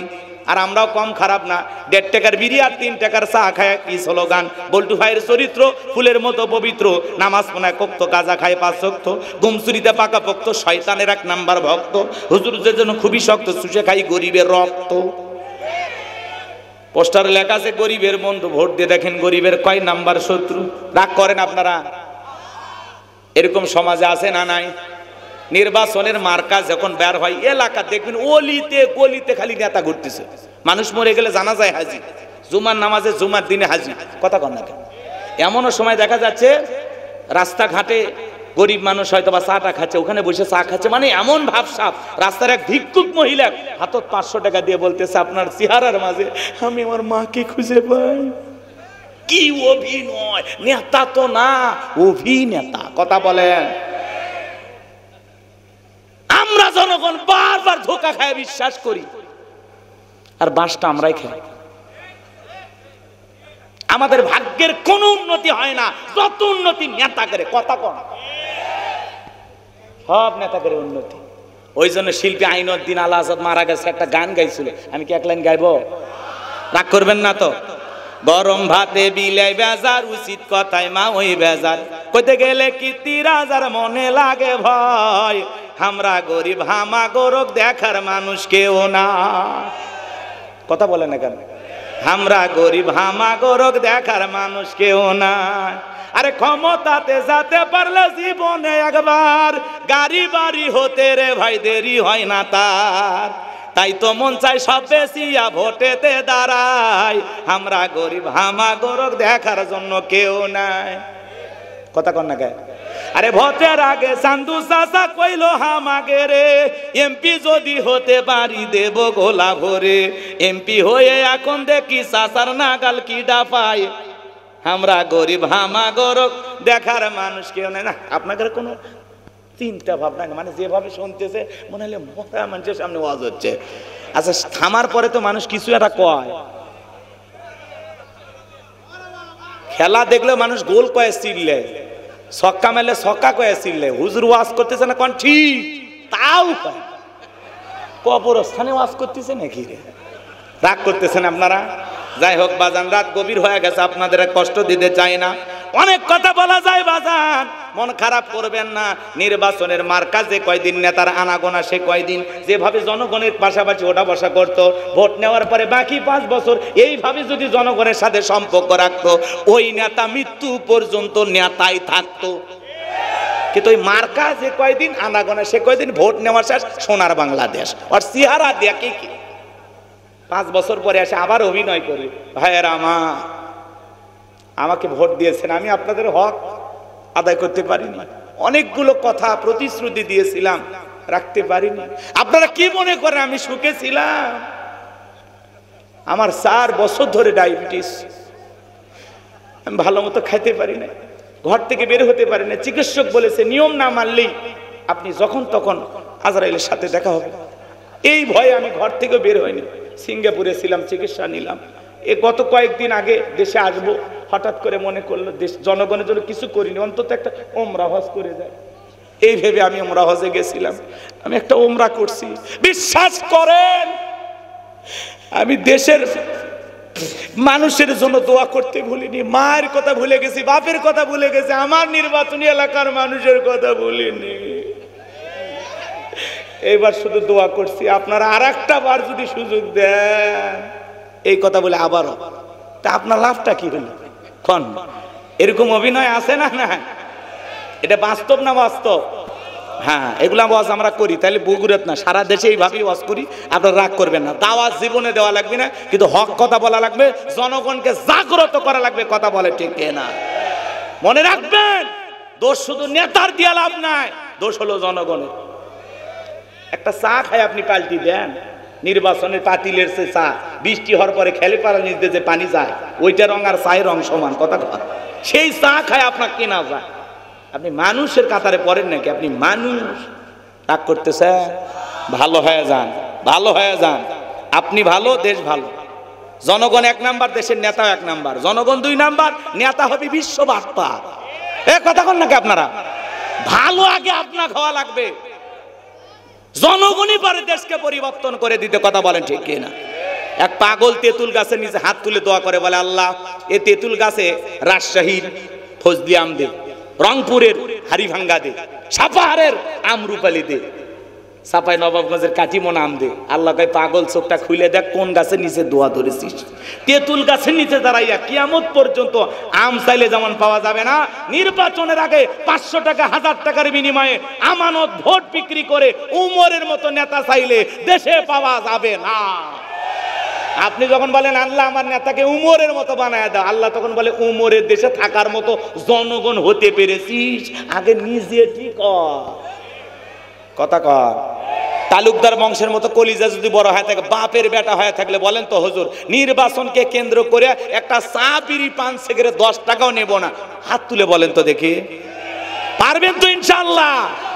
যাকে সৎ, যোগ্য, নির্ভীক, আল্লাহওয়ালা, দেশপ্রেমিক মনে হবে, তারা আগামীতে আমাদের নেতা হবে। কথা বলেন ঠিক কি না? রাগ করতেছেন? রাগ করলে করেন, কোনো সমস্যা নাই, কিন্তু মনে রাখবেন, আপনি যদি নেতার কাছ থেকে খান, এটা নেতা কিন্তু 6 গুণ 10 গুণ তুলবে। কারণ একটা নির্বাচন করতে যায় 10 কোটি খরচ হয়, চিন্তা করেন, ওই টাকা কোথা থেকে আসবে? ফেরেস্তা দিয়ে যাবি? রাস্তার বরাদ্দ হবে 5 কোটি, ওপর থেকে নিচ পর্যন্ত 4 কোটি পকেটে উঠে গেছে, 1 কোটি কোনো মতে আছে, খালি কোনো মতে আলকাতরা মেখে রাস্তার খালি পিস কালো করে থুয়ে যাবে, ছাগল পেশাব করলে রাস্তা ভেসে যাবে। কথা ঠিক না? এজন্য ভালো চাইলে আগে আপনাকে 1 নাম্বার হওয়া লাগবে। আমরা 1 নাম্বার জনগণ হতে রাজি আছি তো ইনশাআল্লাহ? আমরা ভালো মানুষ হতে রাজি আছি তো ইনশাআল্লাহ? চলেন সামনের দিকে যাই ভাইরা আমার। যে কথা বলতে যাচ্ছিলাম বাজান গো আমার, জনগণ, সমস্ত জনগণ চলে গেল। এইবার ওই দেশের একজন মন্ত্রী ছিল, মারা গেল, নির্বাচন শুরু হয়ে গেল। আগে তো জনগণের মন কায়রে নেছে, এক সাথে সবাই মিলে ওই গোরস্থানে দারোয়ানকে মিশরের মন্ত্রী বানায়া দিল। মন্ত্রী হওয়ার পরে আল্লাহর খেলা বোঝা বড় তাই বার্ধক্যজনিত কারণে মিশরের যিনি বাদশাহ ছিল মারা গেল। এইবার ফেরাউন সমস্ত জনগণকে ডেকে বলে, শোনেন, বাদশাহ ছাড়া দেশ চলতে পারে না, আপনারাই বলেন আপনাদের মিশরের বাদশাহ হবে। জনগণ ডেকে বলে, আপনার চরিত্র আগে জানা হয়ে গেছে, আপনার সাথে ভালো মানুষ আর কেউ নাই, আপনি মিশরের বাদশাহ হয়ে যান, আমাদের কারো কোনো আপত্তি নাই। কথা কি বুঝছেন? যারা আগে ছিল প্রায় 70% লোক আমাদের সাথে, 100%, অতএব কারো ভোট লাগবে না, বোঝেননি? তো এরকম জনগণ সবাই মিলে সমর্থন দিয়ে দিয়েছে, ঠিক আছে। এইবার ফেরাউন একটু এমপি মন্ত্রী যারা আছে ওদেরকে বলতেছে, তোমাদের মতামত কি? তখন বলছে, জনগণ আপনার পক্ষে আর আমরা বিপক্ষে থেকে লাভ কি? আপনি মিশরের বাদশাহ। এইবার জনগণ আর নেতাদের, এমপি মন্ত্রী সবার সমর্থন পাইয়া মিশরের বাদশাহ হয়ে গেল ওই কাবুজ নামের ফেরাউন। কে কে? ফেরাউন এইবার বাদশাহীর চেয়ারে বসছে, ক্ষমতা পাইছে ঠিকই, রাতের বেলায় ঘুমাইতে গেলে আর চোখে ঘুম আসে না, আজে বাজে স্বপ্ন দেখে লাফালাফি ওঠে। ঘুম কার দেওয়া নিয়ামত ভাই? গরিবকে আল্লাহ স্পেশাল 2টা নিয়ামত দিয়েছে, একটা হলো ঘুম আর একটা খাওয়া রুচি। সারাদিন রিক্সা ভ্যান চালায়, মাঠে ময়দানে কাজ করে, রাতের বেলা আলু ভর্তা ভাজি দিয়ে, ডাল দিয়ে ভাত খায়, বউ কোলপ নিয়ে ঘুম পারে। আর আপনি ধনী, ডায়াবেটিস শরীফ, বহুত রোগে আক্রান্ত, হ্যাঁ, রাতের বেলায় ঘুমাইতে গেলে রাতে চোখে ঘুম আসে না। আর ওই যে বললাম গরিব চোখে ঘুম আসে, কারণটা কি? গরিবের তো টেনশন নাই, কারো মাথায় বাড়ি মারছে, আর কোনো ব্যবসা প্রতিষ্ঠান আছে, কোনো ঝামেলা আছে, কোনো টেনশন নাই, খালি বালিশ পাইছে, ঘুম ধরে গেছে। হ্যাঁ, মাঝে মাঝে দেখা যায় গরিব তো মাথার তলে ইট দিয়েও ঘুমায়, বলেন এরকম লোক আছে না? খালি গরিবের টেনশন কম, ধনী টেনশন বেশি। বুঝেন না, 10 তলা 20 তলা বাড়ি করছে, সিসি ক্যামেরা লাগাইছে, 4টে ঘুমের ট্যাবলেট খাচ্ছে, এরপরেও রাত 2টার দিকে চোখ খালি ঘুষতে ঘুষতে যায়, সিসি ক্যামেরা দেখে কেউ ঢুকছে নাকি খাওয়ার জন্য, মারার জন্য কেউ ঢুকছে নাকি, কথা কন কথা কন। কারণ দুর্নীতি কইরা, অপকর্ম কইরা, জনগণকে ঠকাইয়া, মানুষের হক মাইরা এ বিশাল ফাসাদ করেছে, কথা কন ঠিক কিনা? রাগ কইরেন না, মন খারাপ করবেন না বাজান, গভীর মনোযোগ দিয়ে কথাগুলো শুনে যান। আমি গুনাহগার যে কথা বলতে চাচ্ছিলাম, এইবার ঈশ্বরের বাচ্চা হওয়ার পর রাতের বেলায় ঘুম আসে না। পরের দিন সকালবেলা তার দরবারে জ্যোতিষী ছিল 400, কত জ্যোতিষী গণক বোঝেন তো? এই 400 জ্যোতিষী লিডারের নাম হলো দবিরা, বয়স হলো 320 বছর। দবিরাকে ডেকে বলে, দবিরা কেন জানি রাতের বেলায় ঘুমাইতে পারি না, আজে বাজে স্বপ্ন দেখে লাফায় লাফায় উঠি। দবিরা ডেকে বলে, নেতা একটু সময় দেন, আমি একটু গবেষণা করে দেখি। দবিরা এবার ভাগ্য গবেষণা করে বলে, নেতা ছিলেন ভব ঘুরে যাব, সেখান থেকে গোরস্থানের দারোয়ান, এরপরে মিশরের বাদশা, আপনি আঙ্গুল ফুইলা কলার গাছ, জীবনে অনেক দূরে চলে আসছেন, কিন্তু আপনার ভবিষ্যৎ বড় অন্ধকার। আগামী 3 মাসের মধ্যে বনি ইসরাইল সম্প্রদায়ের ভিতরে মুসা নামের একটা ছেলে জন্মগ্রহণ করবে, ওই মুসার কারণে রাজত্ব পাওয়ার ক্ষমতা থাকবে না। নেতারে এমনকি আপনার জীবন যাওয়ার সম্ভাবনাও দেখা যায়। এই কথা শোনার পরে ফিরাউনের মাথা ঠান্ডা না গরম? কোথায় ছিলাম আর কোথায় আসলাম? আর একটা মুসার কারণে রাজত্বের চেয়ার থাকবে না, ক্ষমতা থাকবে না। এই ক্ষমতার চেয়ারের মায়া কিন্তু কম না বেশি? জীবন চলে যাও তাও কেউ চেয়ার ছাড়বে চায় না, দাঁত দিয়ে কামড়ে ধরবে চায়, কথা কন না কে? দাঁত দিয়ে কামড়ে ধরবে চায়, একবার যাই চাই, এটা একটা আলাদা মজা। যে আমি বসে আছি না, মনে হচ্ছে বগুড়া শহরের সবচেয়ে মানে বিশাল কিছু মনে হচ্ছে। এই চেয়ারের একটা আলাদা গরম থাকে, বুঝতে পারছেন? আলাদা গরম থাকে। এজন্য যারাই চেয়ারে যায় ওরাই গিয়ারে থাকে। আমরা বারবার বলেছিলাম, ম্যাডাম পদত্যাগ করেন। আল্লাহ বলে, কিসের পদত্যাগ? এরা যে অন্যায় অপরাধ করেছে, শুধু পদত্যাগ না, আমি আল্লাহ এদেরকে দেশ ত্যাগ করতে বাধ্য করব, কথা বলেন ঠিক কিনা? ইন্না বাতশা রাব্বিকা লাশাদীদ, আল্লাহর পাকড়াও বড় কঠিন। আল্লাহ ধরে না, যেদিন ধরবে মামু বাড়ি দিল্লিকে পড়বে, কথা বলে ঠিক কিনা? আছে সবকিছু ফেলায় চলে গেছে, কোটি কোটি টাকার বিল্ডিং পড়ে আছে, নেতা নাই, হ্যাঁ আছে, বাড়ি ঘর পড়ে আছে, কত এমপি মন্ত্রী পালে কে কোথায় আছে, কুল কিনারা না। এই দেশের আমরা এই দৃশ্য দেখবো ভাবি নাই, আমরা ভেবেই নিয়েছিলাম 41 সাল 52 সাল অথবা মৃত্যু পর্যন্ত ভেবেই নিয়েছিলাম, কিন্তু 24 সালে এই খেলা আসমানের মালিক খেলবে, আমরা টেরও পাই নাই, কথা বলেন ঠিক কিনা? এজন্য বাজা জবান জবান, হ্যাঁ এই কথাই মধু, কথাই বিষ। খালি রাজাকার রাজাকার শব্দ বইলে ক্ষমতার চেয়ার সরকার, কথা বলেন কথা বলেন, রাগ করতেছেন? উনি আবার মাঝে মাঝে কল দেয়, মানে খুব মেয়ে মানুষ তো, দিল নরম, মাঝে মাঝে কল দেয়, দিয়ে বলে আমি দেশের কাছে আসি, চট করে ঢুকবো। তা আমরা তখন বলি যে আপনার বলার দরকার নাই তো, যাওয়ার আগে বলে গেছে। বলেন আমাদেরকে বলছিল? আমাদেরকে বলে যায় নাই। আমরা বলতে চাই আসার আগে বলার কোনো দরকার নেই, আপনি যে দিক দিয়ে মন চায় আপনি আসেন। এই দেশ আপনার বাবার, আপনার স্বামীর, আপনি আসেন, আপনি আসেন, কথা কন না কে? ববু আইবা তুমি আইবা গো, সেই দিন আইসা বুবু ক্ষমতা পাইবা না। খোঁজ নাই বহবো কাদের কাকার, অবস্থা খারাপ করবে যে বাবার, হাউ নাঙ্কেল এখন সামনে আসে না। নেতা কর্মী সব জেলের ভিতর, আমি আসি ডরের ওপর, কখন জানি আসে গ্রেপ্তারি পরোয়ানা। বুবু আইবা তুমি আইবা গো, সেই দিন আইসা বুবু চিয়ার পাইবা না। ক্ষমতার চেয়ার থেকে নামা সহজ, কিন্তু ওই চেয়ারে ওটা কঠিন, কথা বলে ঠিক কিনা? আপনার মতো একজন নারী দেশের প্রধানমন্ত্রী ছিল, কই পালাইনি তো, অসুস্থ হয়ে দেশে পড়েছিলেন, জেল খেটেছেন, দেশ ছাড়েনি, বাপের বেটি। আর আপনি মুখ দিয়ে বলতেন পালাবো না, আমাদেরকে পতন ঘটাবে এরকম শক্তিই নাই। ছোট ছোট বাচ্চার কাছে সব শেষ। আল্লাহর খেলা যখন আসবে কিছুই লাগে না, কথা কন? ল্যাংরা মশা দিয়ে আল্লাহ যদি নমরুদ সাইজ করতে পারে, কথা বলেন, সে আল্লাহর ক্ষমতা আছে না নাই? মন খারাপ করবেন না বাজান গো আমার। অনেকে বলতেছে হুজুর এলে ওয়াজ শুনবো না আমরা। আপনি না শুনলেন, আমি কেন বলতেছি এটা আমার কারণ আছে। কারণ এই দেশের মানুষের স্মৃতিশক্তি দুর্বল, সহজেই ভুলে যায়। এজন্য আমরা নারা দিচ্ছি আর অতীতে রেকর্ড বাজাচ্ছি যাতে আপনি ভুলে না যান। তাছাড়া মাঝে মাঝে দুই একজনের মুখে জিকির শোনা যায়, আগেই ভালো ছিলাম। আয়না ঘরে 2 দিন থাকলে আগেই ভালো ছিলাম বের হবে। আমরা হুজুর বুঝতেছি আগে ভালো ছিলাম না এখন ভালো আছি, ঠেকানের কেউ না। পুলিশের ভাইয়েরা আসে কয় হুজুর 60 টাকা, আর আগে এসে কানের কাছে করছিল হুজুর বোঝেনি আমরা সরকারি চাকরি করি, একটু সাবধান যাতে দলীয় কোনো কথা না হয়। কি পুলিশ বসে আছে এই কথা এখন আর বলবে? রাগ করেন কি কষ্ট পাচ্ছেন? বলবো না ছেড়ে দেব? তাকবীর দেন, লিল্লাহে তাকবীর। আমার ভাইয়েরা চলেন সামনের দিকে যাই বাজান গো আমার। গভীর মনোযোগ দিয়ে কথাগুলো শুনে যান। এইবার দবিরার কথা শোনার পরে ফিরাউনের মাথা গরম হয়ে গেল।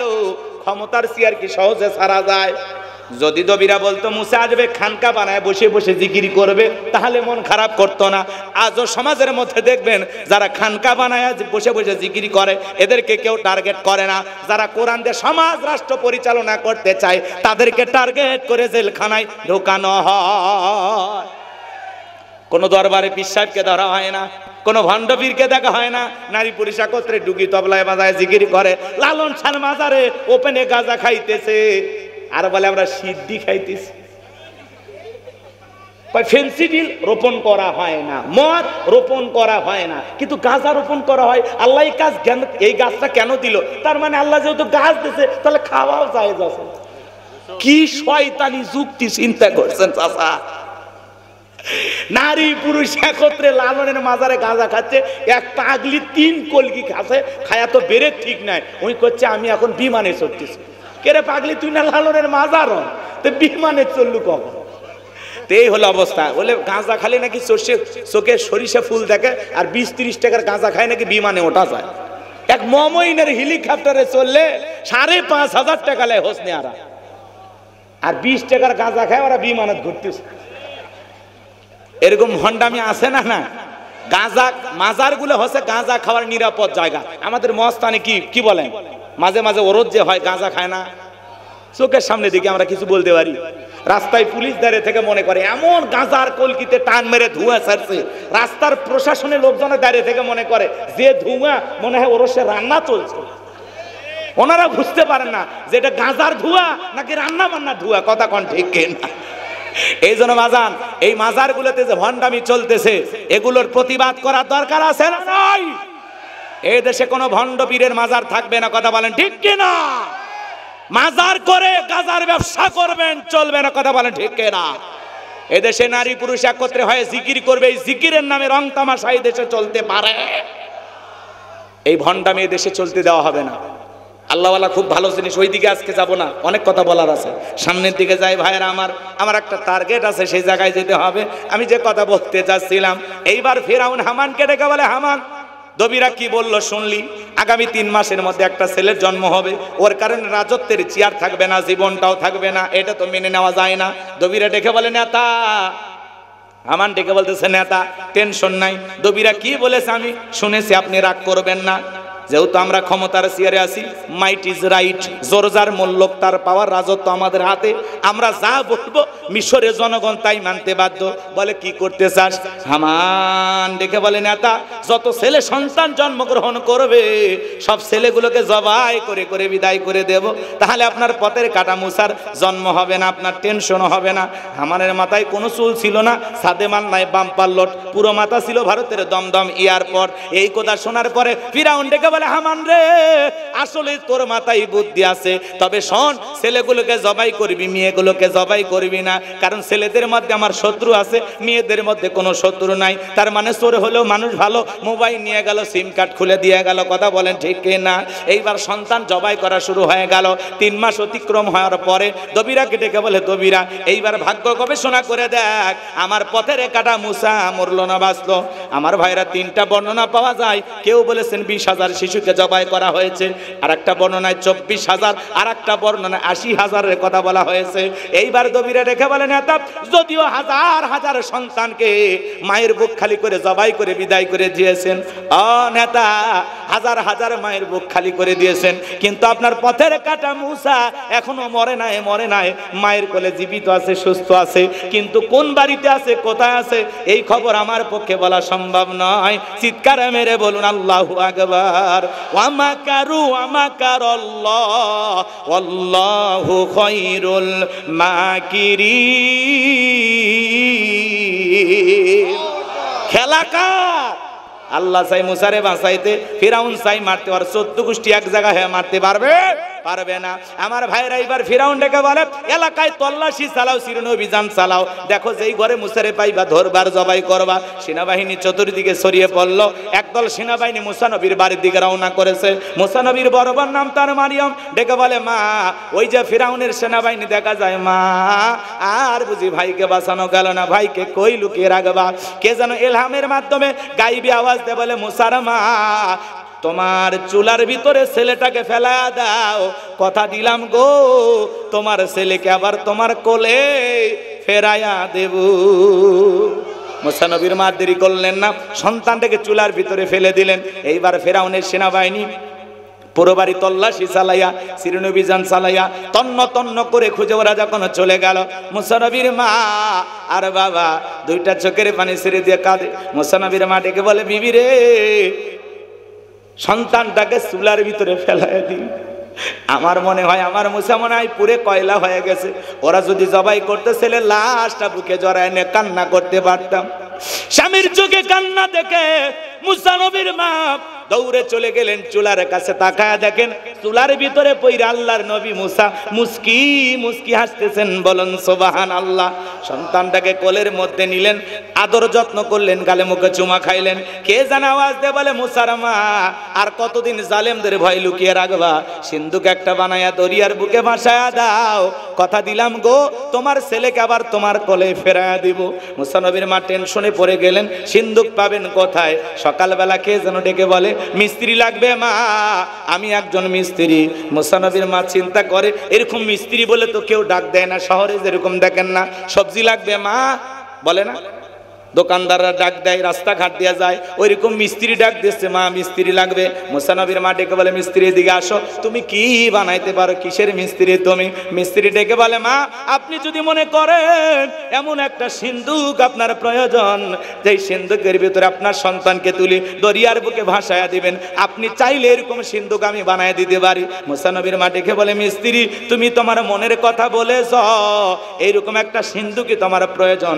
মিস্ত্রি বলে, মা ভিতরে একটু পানি নিয়ে আসেন, যন্ত্রপাতি আছে, ধার দেবার জন্য পানির প্রয়োজন হতে পারে, আবার না হলেও চলবে। মুসা নবীর মা ভিতর থেকে পানি নিয়ে আসা দেখে মিস্ত্রি সুন্দর একটা সিন্ধুক বানায়া দাঁড়িয়ে আছে। আল্লাহু আকবার।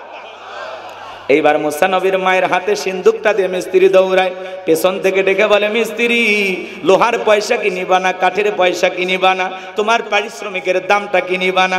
মিস্ত্রি ডেকে বলে, মা যারা বিপদে পড়ে আমি তাদের উপকার করি, বিনিময়ে টাকা পয়সা গ্রহণ করি না। মুসা নবীর মা ডেকে বলে, মিস্ত্রি এই বিপদের দিনে এত বড় উপকার করলা, লোহার পয়সাও নিবা না, কাঠের পয়সাও নিবা না, তোমার পারিশ্রমিকের দামটাও নিলা না, অন্তত তোমার নামটা বলে যাও, মাঝে মাঝে তোমার কথা মনে হলে আল্লাহর কাছে তোমার জন্য দোয়া করব।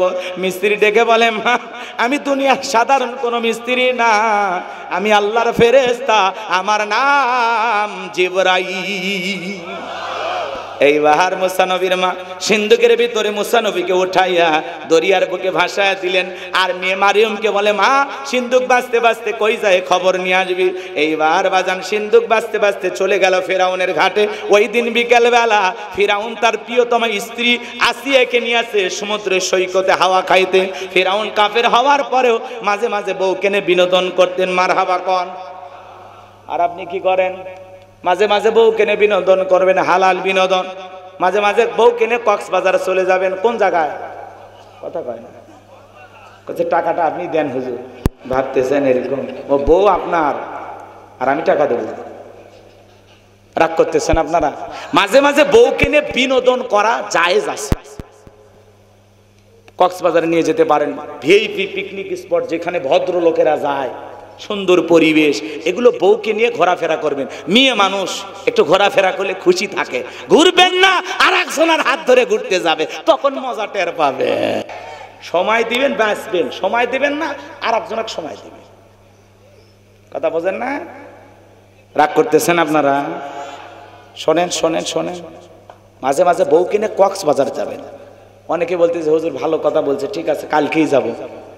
কক্সবাজারে যাবেন, বউকে বোরকা পরাইয়া পর্দা কইরা, কথা কন, বোরকা পরাইয়া পর্দা মাইনে, আল্লাহর ফরজ বিধান মাইনে কক্সবাজার সমুদ্রের ধারে থেকে বলবেন, বিবি রে কি সুন্দর সমুদ্রের ঢেউ, পাশে দাঁড়িয়ে আছে আমার সোনা বউ, জানবে না তোকে। আপনার বউ খুশি হয়। কক্সবাজার নিয়ে যান, আপনার বউ খুশি হয়ে যায়। কিন্তু কি করে ওই পাগলা, কক্সবাজার যায়া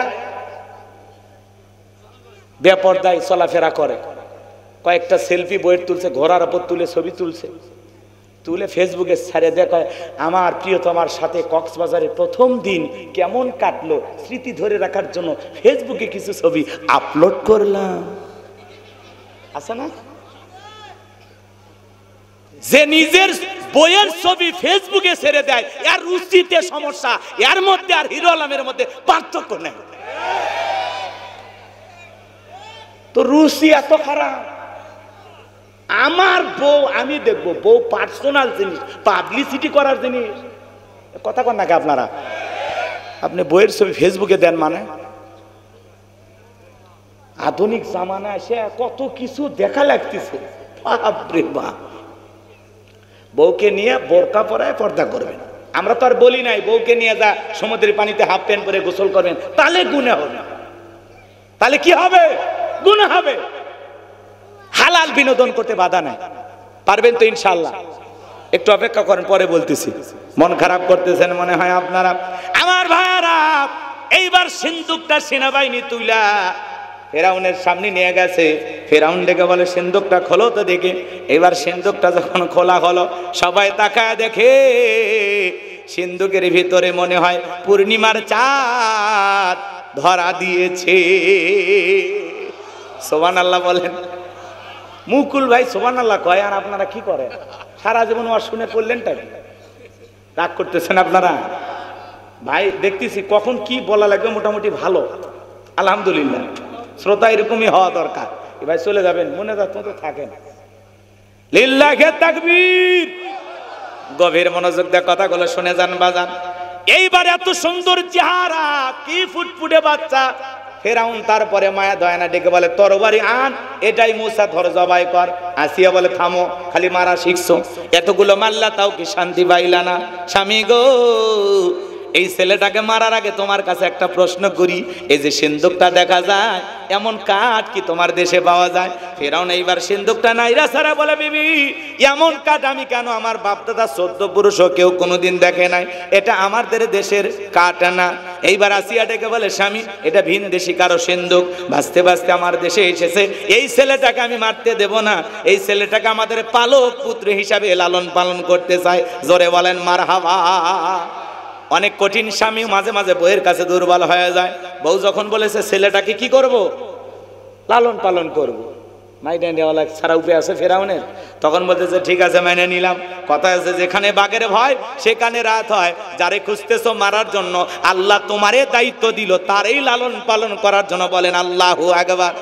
এইবার আসিয়া ডেকে বলে, স্বামী শুধু ছেলে দিলে হবে না, রাজ্যের ভিতরে ঢোল পাঠায় খবর পৌঁছায় দাও, ফিরাউনের ছেলে সন্তান যে দুধ পান করাবে মাসে মাসে বেতন দেওয়া লাগবে। ঢোল পিটানো হলো, হাজার হাজার মহিলারা এসেছে, মুসা নবীকে কোলের মধ্যে নাই স্তন খুলে মুখ লাগায় দেয়। আল্লাহ নবী মুসা আলাইহিস সালাম কোন মহিলার স্তনে দুধ পান করে না। জোরে কোন মারহাবা। সমস্ত নারীরা ব্যর্থ হয়ে চলে গেল।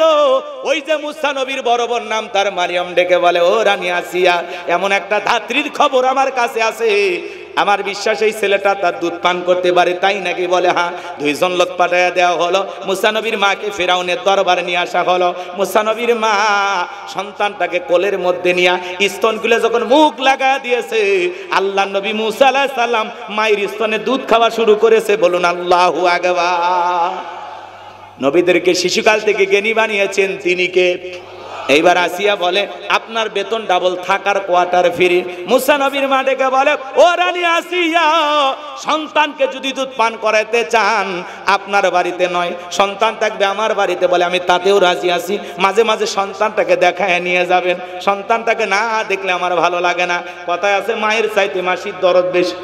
কার কোলে সন্তান এটা তো আসিয়া জানে না। কথা কর আমার ভাইয়েরা, মুসা নবীর মা পৃথিবীর প্রথম মা, যে মা তার আপন সন্তানকে দুধ পান করানোর বিনিময়ে মাসে মাসে বেতন পেয়েছিল। জোরে বলেন মারহাবা। লম্বা ইতিহাস, লম্বা ঘটনা, সংক্ষিপ্ত করে একটু বলে দেওয়া যায়। মুসা নবী চলা ফেরার বয়স উপনীত হয়েছে। একদিন আসিয়া মুসা নবীকে নিয়ে আইসা ফিরাউনের কোলে দিয়া বলে ধরো ছেলেটাকে সামলাও। মানুষ দেখলে মনে করবে ছেলে তোমার না, মাঝে মাঝে একটু ছেলেকে নেওয়া লাগে। কথা বোঝেন নাই? দেখবেন মা বোনেরা যখন রাগান্বিত হয় মাঝে মাঝে কি করে, বাচ্চা নিয়ে আসে স্বামীর কোলে দেয়, ধরো তো সামলাও তো, এক সামলান যায় না। কথা কন। মাঝে মাঝে আবার কি কয় জানে, এই ক্যাসেট ভ্যান ভ্যানি ভাল লাগে না, ধরো তো, বাপের মতোই হারামি, বাপ হারামি আর আমার পেট থেকে হচ্ছে ডবল হারামি। বাপের কিচ্ছু সরি, সন্তান খারাপ হলে কয় আর 14 গোষ্ঠী খারাপ, আর বাপ খারাপ, আর দাদা খারাপ, সবাই খারাপ। আর ভালো যদি হয় ওই মাঝে ভালো, ভালো হলে সব মায়ের হোক, পাগলিরা তাও শান্তি পায়, ওরা তাও শান্ত থাকে। কথা কন না কে? আমরা খারাপ হয়ে থাকলাম মানে নিছি, যা কথা কয় না, আমরাই খারাপ মাইনে নিলাম না। রাগ করতেছে, মেয়ে মানুষ বোঝেন না, জেদ বেশি, রাগ বেশি। খালি একবার যদি বলেন আসলে তোর বংশই খারাপ, দেখেন কি শুরু করে, বাড়ির ভূমিকম্প, সুনামি সব। আর আপনাকে যে বারবার বলতেছে তোদের বংশে খারাপ, এই বংশে বিয়ে করাই ভুলেছি, কি কর? কিচ্ছু কর না, আমরা এতিম। রাগ করতেছেন নাকি আপনারা? বিশেষ করে যারা যৌতুক নিয়ে বিয়ে করে এরা ডবল এতিম। যৌতুক নিয়ে বিয়ে করছে, বইয়ের দিক চোখ তুলে তাকাবারও পারে না। বউ ধমক দেখে, কার দিক তাকাছিস, আগে 3 লাখ জমা দে। এই জন্য যারা যৌতুক নিয়ে বিয়ে করেছে এরা, এদের বউ যদি বলে দাঁড়িয়ে থেকে পেশাব করো, ও তাই করতে বাধ্য, উপায় নাই। কথা কন ঠিক কিনা? ও 3 লাখ জোগাতেও পারবে না, বউ ছেড়েও দিবে। রাগ করেন না আমার ভাইয়েরা, মন খারাপ করবেন না। এইবার আসিয়া মুসা নবীকে ফেরাউনের কোলে দিয়া ভিতরে চলে গেল। কি সুন্দর চেহারা মুসা নবীর। কাফের হওয়ার পরে দিলের মধ্যে মায়া লাগছে। শিশু বাচ্চাকে কে না আদর করতে চায়? মুসা নবীকে আদর করানো হতে ঠুট্টা বাড়ায় যখন চুমা খাইতে চায়, মুসা নবী কষি হাত দিয়ে এমন একটা থাপ্পড় বাসায় দিয়েছে, ফিরাউন চিৎকার মেরে উঠছে। আশেপাশে লোকজন দৌড়ে আসছে। নেতা এত জোরে চিৎকার মেলেন, ব্যাপারটা কি? তখন বলে এখন সবার সামনে যদি বলে দেয় ছেলে থাপ্পড় মারছে, এটা বললে ইজ্জত থাকবে? তখন বলতেছে আমার বাড়ি, আমি চিল্লাইছি, আমি কি তোদের ডাকছি? সরে যা, চোখের সামনে থেকে তোরা সরে যা। ওদেরকে তাড়িয়ে দেওয়ার পরে আসিয়াকে ডাক দে, আসিয়া রে, আসিয়া আয় আয়, তাড়াতাড়ি করে আয়। আসিয়া দৌড়ে আসে, বলে কি বল, সারের মতো চিল্লাও কে, কি হয়েছে তোমার? ডেকে বলে বিবি রে, কেমনে তোরে বুঝাবো, কেমনে তোরে বুঝাবো, তাড়াতাড়ি তরবারি আন, জবাই করে। এটাই মুসা বলে কেমনে বুঝলাম? বলে যে আমার গালে থাপ্পড় মারছে। আসিয়া বলে ঢং করা জায়গা পাও না, ওই ছোট মানুষ কোনোদিন তোমার গালে থাপ্পড় মারতে পারে? ফিরাউন ডেকে বলে বিবি রে, ওর থাপ্পড়ে কি যে মজা, কেমনে তোরে বুঝাবো? গাল তো তোর ছিল না, গাল ছিল আমার। ওর থাপ্পড়ের ওজন বুঝে দেয়, এই ছেলেটাই ভবিষ্যতে মুসা হবে। দে বউ দে, তরবারিতে জবাই করি। বলে না, আমি মারতে দেব না। এখানেও আরো কিছু ঘটনা আছে, লম্বা করার সুযোগ নাই। মুসা নবীর বয়স হয়ে গেল 25 বছর। কয় বছর? 25 বছরের টকবকে যুবক মুসা নবী। কিপ্তি আর বনি ইসরাইলের মধ্যে লাগছে ঝগড়া। মুসা আলাইহিস সালাম যা বলে, এ কিপ্তি, ফিরাউনের লোক, সব জায়গায় নেতার গরম দেখাস। দেখেন না কিছু কিছু নেতা আমাকে চিনিস, আমি অমুক নেতার আপন খালাতো বোন, তার ছোট মেয়ে বিয়ে করেছি, কি হাইব্রিড পরিচয় আছে না নাই? আমার ভাইয়েরা, এইবার মুসা আলাইহিস সালাম সম্প্রদায়ের লোকের পক্ষ নিয়ে কিপ্তিকে মারছে একটা ঘুষি। এক ঘুষিতে কিপ্তি দুনিয়ার থেকে ডিলেট। ইন্না লিল্লাহি ওয়া ইন্না ইলাইহি রাজিউন। কিপ্তি বিদায় নিয়েছে। মুসা নবীর বিরুদ্ধে ফিরাউনের দরবারে হয়ে গেল মার্ডারের মামলা। কিসের মামলা? আল্লাহ ডেকে বলে পয়গম্বর আর থাকা যাবে না, মাদাইনের দিকে রওনা করো। আল্লাহর পয়গম্বর মুসা আলাইহিস সালাম স্ত্রীকে সঙ্গে নিয়ে, ভালো করে বোঝার চেষ্টা করবেন, আল্লাহর পয়গম্বর মুসা আলাইহিস সালাম তখন চলে গেলেন মাদাইনে। যাওয়ার পরে সেখানে পানি খাওয়ানোর ঘটনা আপনারা জানেন। শোয়েব আলাইহিস সালামের মেয়ের সাথে পরিচয় হয়ে গেল। শোয়েব আলাইহিস সালামের মেয়েদের সাথে বাড়িতে গেলেন। যাওয়ার পরে বাজান গো আমার, শোয়েব আলাইহিস সালাম মুসা নবীকে রাখাল হিসেবে তার বাড়িতে রাখলেন। লম্বা ইতিহাস, লম্বা ঘটনা, সংক্ষিপ্ত করে বলতেছি। এত সুন্দরভাবে দুইটা বোন যায় বলে, বাবা এই ছেলেটা এত লাজুক, এত ভদ্র, কয়েকটা ঘন্টার সময় তার সঙ্গে কাটায়া দিলাম, একবারের জন্য আমাদের দুই বোনের চেহারার দিকে ফিরেও তাকাই নাই। বলেন আল্লাহু আকবার। ও বাবা, বাড়িতে একটা কাজের লোক দরকার, এই ছেলেটাকে আপনি রাখতে পারেন। শোয়েব আলাইহিস সালাম বয়স হয়ে গেছে, বার্ধক্যে পৌঁছে গেছেন, রাজি হয়ে গেলেন। রাখাল হিসাবে মুসা নবীকে তার বাড়িতে রাখলেন। ব্যবহার আচরণ নবী মানুষ, পছন্দ না হয়ে যাবে কোথায়? শোয়েব আলাইহিস সালাম তার বড় মেয়ে সফুরার সাথে বিবাহের ব্যবস্থা করে দিলেন। আল্লাহর পয়গম্বর মুসা নবী 8 থেকে 10 বছর শ্বশুর বাড়িতে থাকলেন, ঘর জামাই। আল্লাহ তাআলা ডেকে বলে, পয়গম্বর আর কতদিন শ্বশুর বাড়ি মধুর হাড়ি, এইবার গাট্টি গুটি গোছাও, স্ত্রীকে সঙ্গে নাও, মিশরের দিকে রওনা করো। আল্লাহর পয়গম্বর মুসা আলাইহিস সালাম স্ত্রীকে সঙ্গে নেন। যখন তুর পর্বতে আসলেন, এখানে আরো কিছু ঘটনাও আছে বাজান গো আমার। এখানে আল্লাহ তাআলা তার পয়গম্বর মুসা আলাইহিস সালামকে নবুয়ত দান করলেন। আমার আল্লাহ বলেন, ওয়া মা তিনকা বিয়ামিনিকা ইয়া মুসা। আমার আল্লাহ ডেকে বলে, মুসা তোমার ডান হাতে ওইটা কি? আল্লাহর পয়গম্বর জবাব দিয়ে বলেন, ক্বালা হিয়া আসায়া আতাওয়াক্কাউ আলাইহা ওয়া আহুশু বিহা আলা গনামি ওয়া লিয়া ফিহা মাআরিব উখরা। পয়গম্বর দেখে বলেন, আল্লাহ আমার ডান হাতে এটা লাঠি, এটাতে ছাগলের পাতা বাড়ি, ইকতে দিকতে অনেক অনেক কাজ করি, ভর দিয়ে চলি। আল্লাহ ডেকে বলে, পয়গম্বর প্রশ্ন করলাম একটা, জবাব দেওয়া যাবে একটা, কারণটা কি? মুসা নবী কথা বলেন কার সাথে? আল্লাহর সাথে কথা বলতে মজা আছে না নাই? কথা বলে, আল্লাহর সাথে কথা বলতে মজা আছে না নাই? মুসা নবী কথা বলতেছেন কার সাথে? আহা, না জানি তার কুদরতি জবানের ভাষা, আওয়াজ না জানি কত মধুর, না জানি কত মিষ্টি। আল্লাহর পয়গম্বর মুসা নবী আল্লাহ তাআলার সাথে কথা বলতেছেন। বাজান গো আমার, দিল দিয়ে কথাগুলো বোঝার এবং শোনার চেষ্টা করবেন। এরপরে আল্লাহ রাব্বুল আলামিন দেখে বলে, পয়গম্বর প্রশ্ন করলাম একটা, জবাব দেওয়া যাবে একটা, কারণটা কি? মুসা নবী কথা বলেন কার সাথে? ইচ্ছা করে তিনি কথা বাড়িয়েছেন, কারণ যত বেশি কথা পেঁচাবেন তত বেশি আল্লাহর সাথে কথা বলার সুযোগ পাবেন। সুবহানাল্লাহ বলেন। এরপরে আল্লাহ রাব্বুল আলামিন বলেন, ক্বালা আলকিহা ইয়া মুসা। আল্লাহ তাআলা ডেকে বলে, পয়গম্বর হাতের লাঠিটা এবার ফেলে দাও। ফাআলকাহা ফাইযা হিয়া হাইয়াতুন তাসআ। লাঠি ফেলাইতে দেরি, বিশাল বড় একটা সাপ হইতে দেরি করে নাই। মুসা নবী দেখেছে, বাপ রে বাপ, এ যে জাতের সাপ, আমার বংশ করে দিবে সাপ। এই কথা ভেবে পয়গম্বর জোরে লাফ দিয়ে দৌড়াইতে লাগলেন। তখন আল্লাহ রাব্বুল আলামিন বলেন, ক্বালা খুযহা ওয়া লা তাখাফ সানুঈদুহা সিরাতাহাল উলা। আল্লাহ ডেকে বলে, পয়গম্বর ভয় পেও না। এতক্ষণ একটু ঘটনাটা ওই অতীত থেকে টানে নিয়ে আসলাম। অনেকে ভাবতেছে হুজুর কি গল্প করতেছে, এখন তাহলে কোরআন টু কোরআন শুনবেন না বাড়ির যাবেন। কয়েকটা মিনিট সময় দেন। ফেরাউন ক্ষমতার চেয়ারে বসে আছে, আপনি ঠিক থাকবেন? ওয়াক নামে সুবে, তারপরে বাড়ি যাবেন। কি রাজি আছেন তো ইনশাআল্লাহ? কারা কারা হাত তোলেন তো দেখি। লিল্লাহি তাকবীর। হাত নামান। সম্মানিত ভাইয়েরা আমার, দিল দিয়ে কথাগুলো বোঝার চেষ্টা করবেন। আল্লাহ ডেকে বলে, পয়গম্বর ভয় পাওয়ার কোনো কারণ নাই। আমি আল্লাহ লাঠিকে সাপ বানাইছি, আবার সাপের দিকে হাত বাড়াও, পূর্বের মতো লাঠি বানায় দিব। পয়গম্বর আস্তে আস্তে আস্তে আস্তে যখন ধরতে গেছে, খপ করে ধরা মাত্রই আবার সাপটাকে লাঠি বানাইলেন কে? আর একটু জোরে বলেন কে? এরপরে আল্লাহ রাব্বুল আলামিন বলেন, ওয়াদহুম ইয়াদাকা ইলা জানাহিকা তাখরুজ বাইদা মিন গায়রি সুইন আয়াতান উখরা লিনুরিয়াকা মিন আয়াতিনাল কুবরা। আল্লাহ ডেকে বলে পয়গাম্বার তোমার ডান হাতটা বগলের নিচে ঢোকাও, ওখান থেকে বের করো, কোনো দোষ ছাড়া ধবধবে উজ্জ্বল সাদা চমৎকার ঝলমলে আলো প্রদর্শন করবে।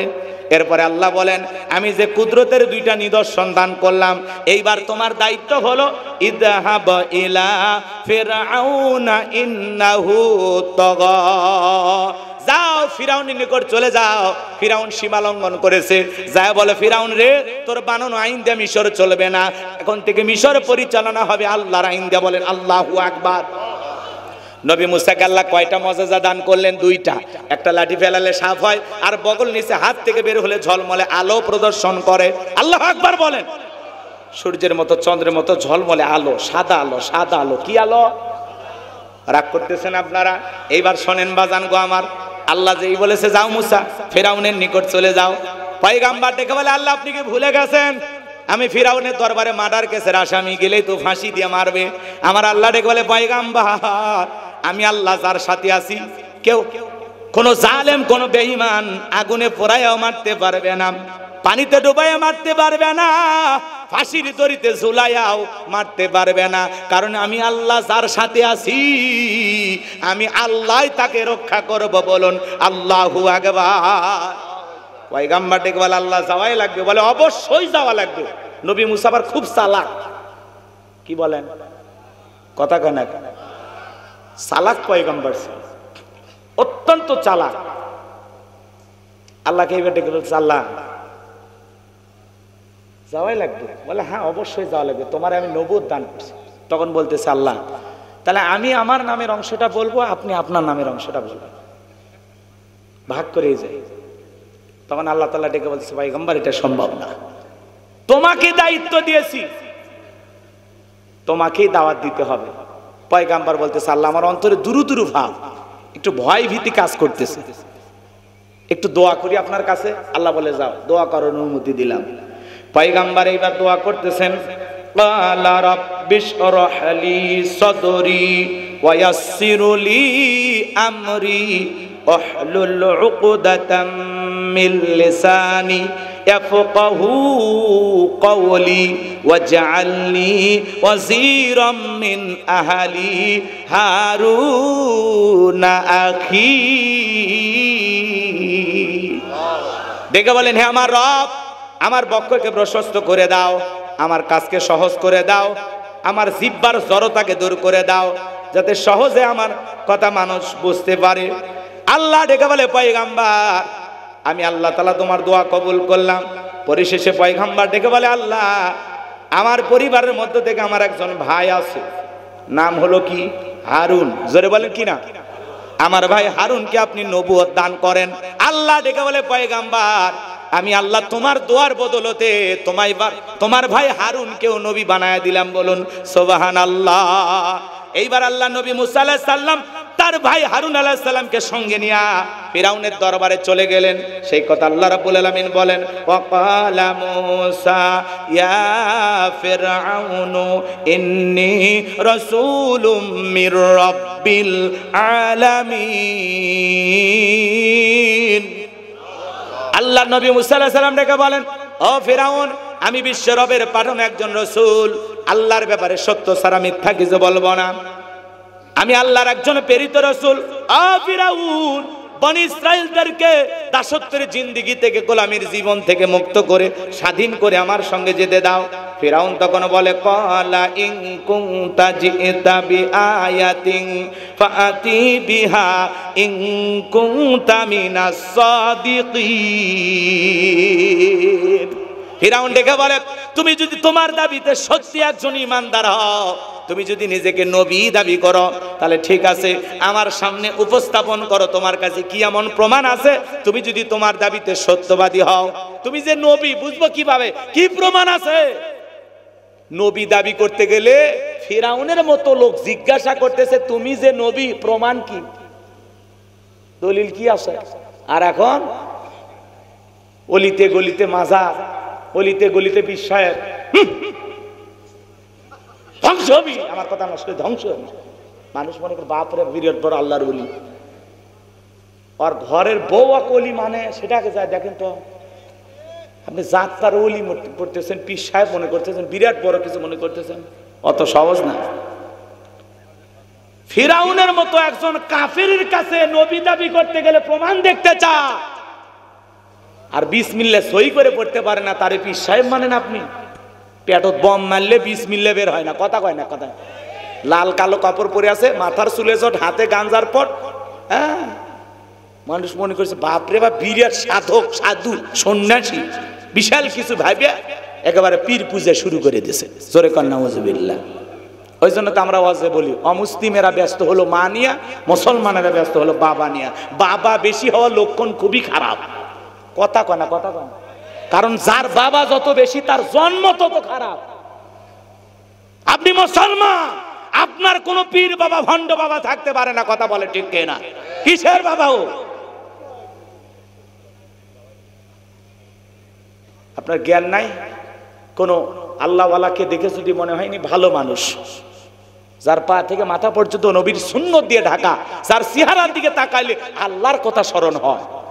ওয়াকুনু মা সাদিকিন, আল্লাহ বলে সত্যবাদীদের সঙ্গী হও।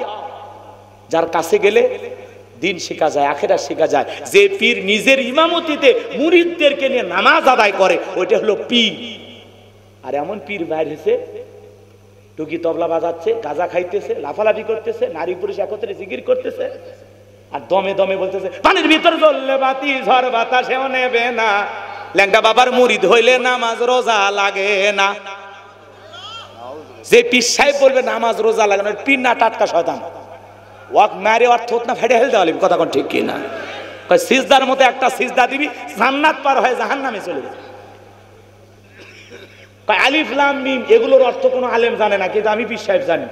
ওয়াক নিয়ে যাবেন, নিয়ে যা অন্ধকার রুমে আচ্ছা তারে পিটাবেন, আর বলবেন গাইবি মার দিলাম, কারো কাছে বলবি না, বললে ধ্বংস হয়ে যাবে।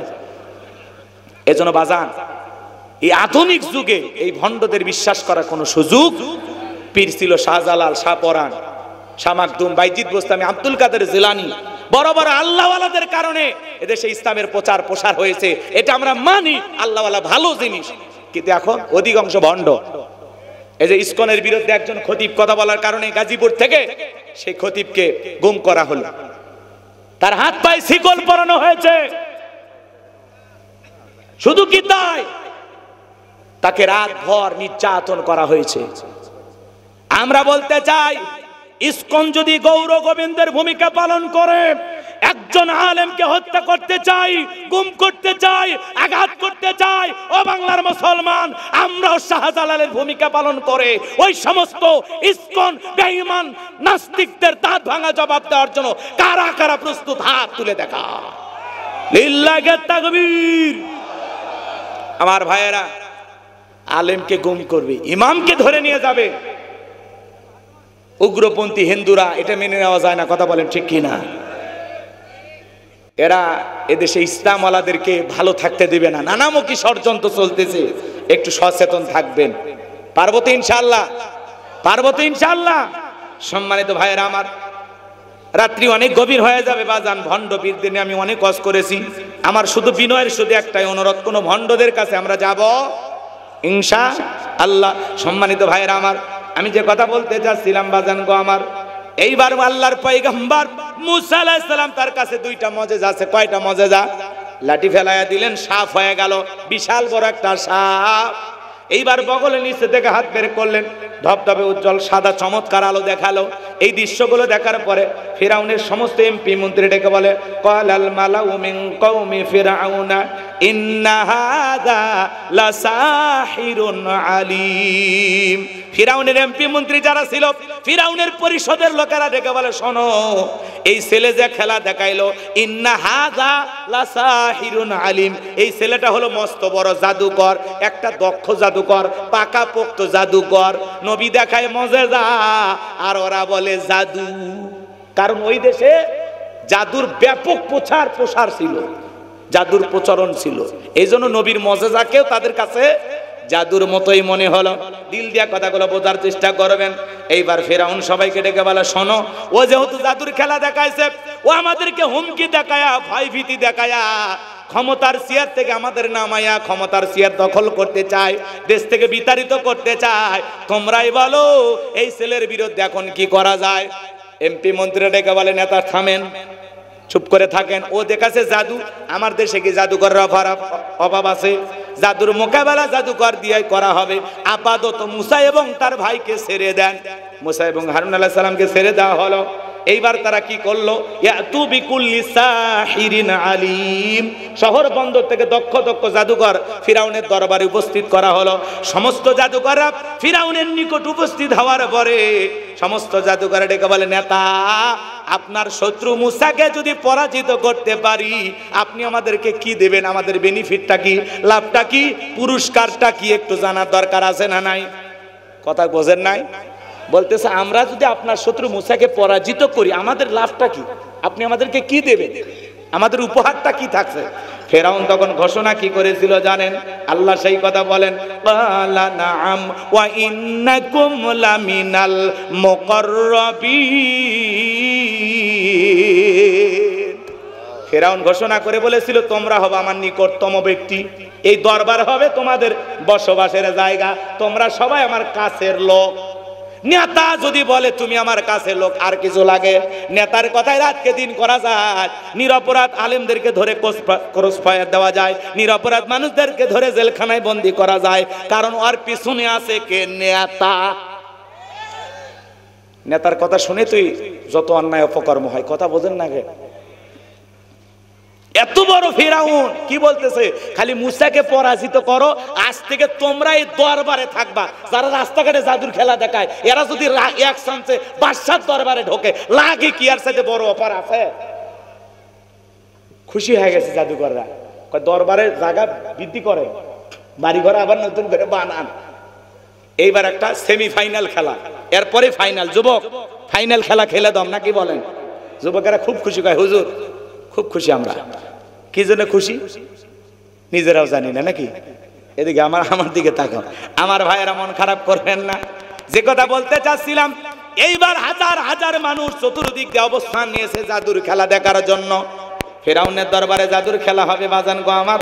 এইবার মুসা এবং হারুন আলাইহিস সালামকে উপস্থিত করা হয়েছে।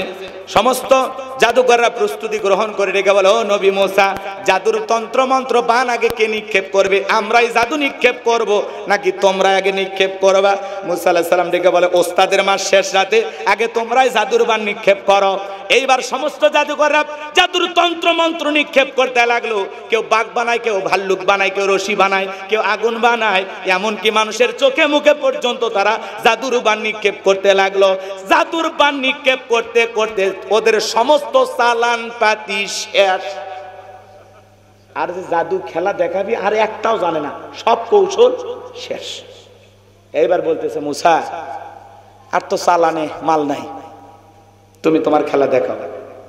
আল্লাহ রাব্বুল আলামিন সেই কথা জানিয়ে দিলেন, ওয়া আওহাইনা ইলা মুসা আন আলকি আসাকা ফাইদা হিয়া তালকাফু মা ইয়াফিকুন।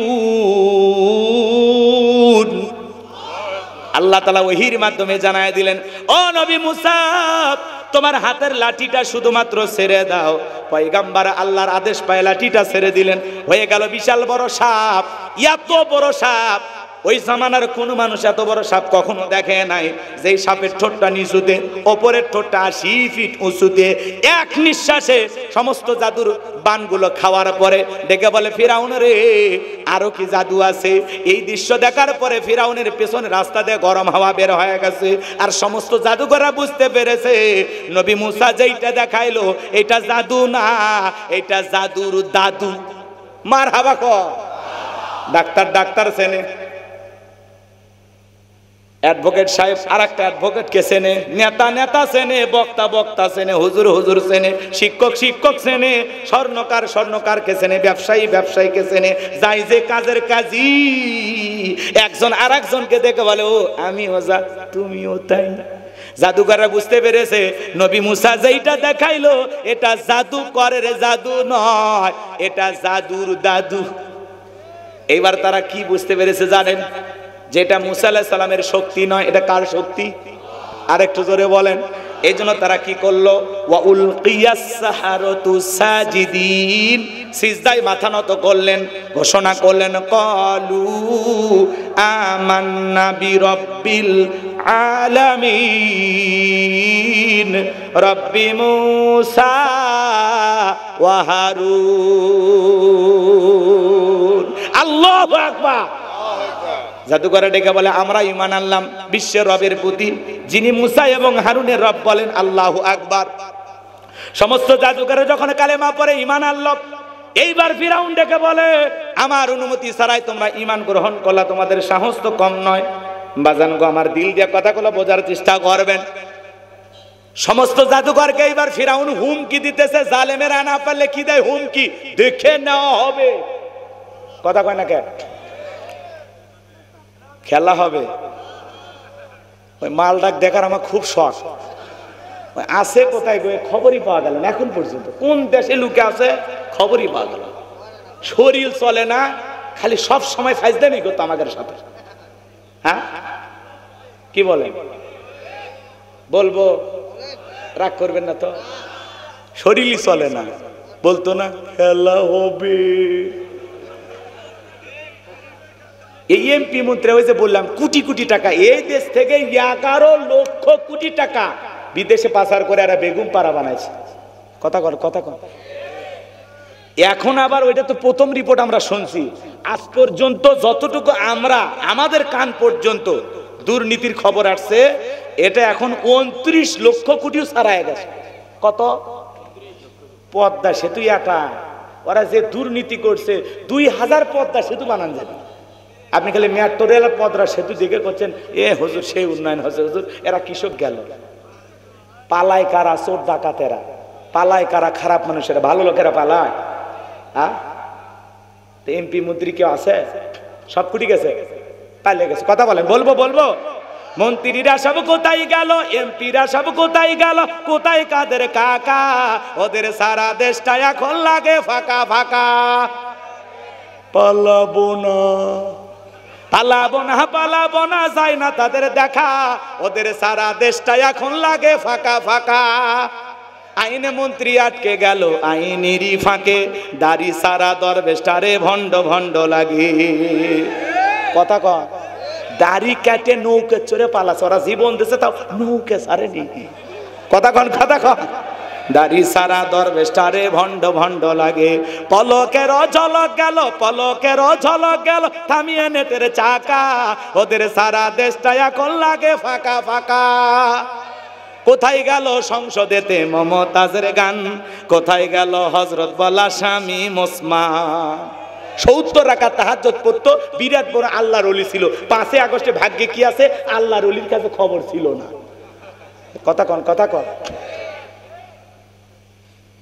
এই দেশে এরকম পাম্পট্টি দেওয়া কিছু নেতা আছে। হযরত হাসিনা কইছে, কিছু কিছু ভাইয়েরা অতি আবেগে বের হয়েছে, কয় জিয়াউর রহমানের নাম নিলেই জান্নাত।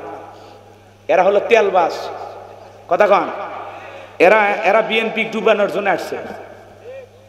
এত তেল তো দেওয়া লাগবে না। জিয়াউর রহমানের নাম নিতে মানুষ কি বলে, শহীদ প্রেসিডেন্ট জিয়াউর রহমান। ওটা বগুড়ার পোলা, তোর প্রশংসা করা লাগবি না, খবরদার ভালো হয়ে যা তোরা। আলতু ফালতু নেতা কোথা থেকে আসে?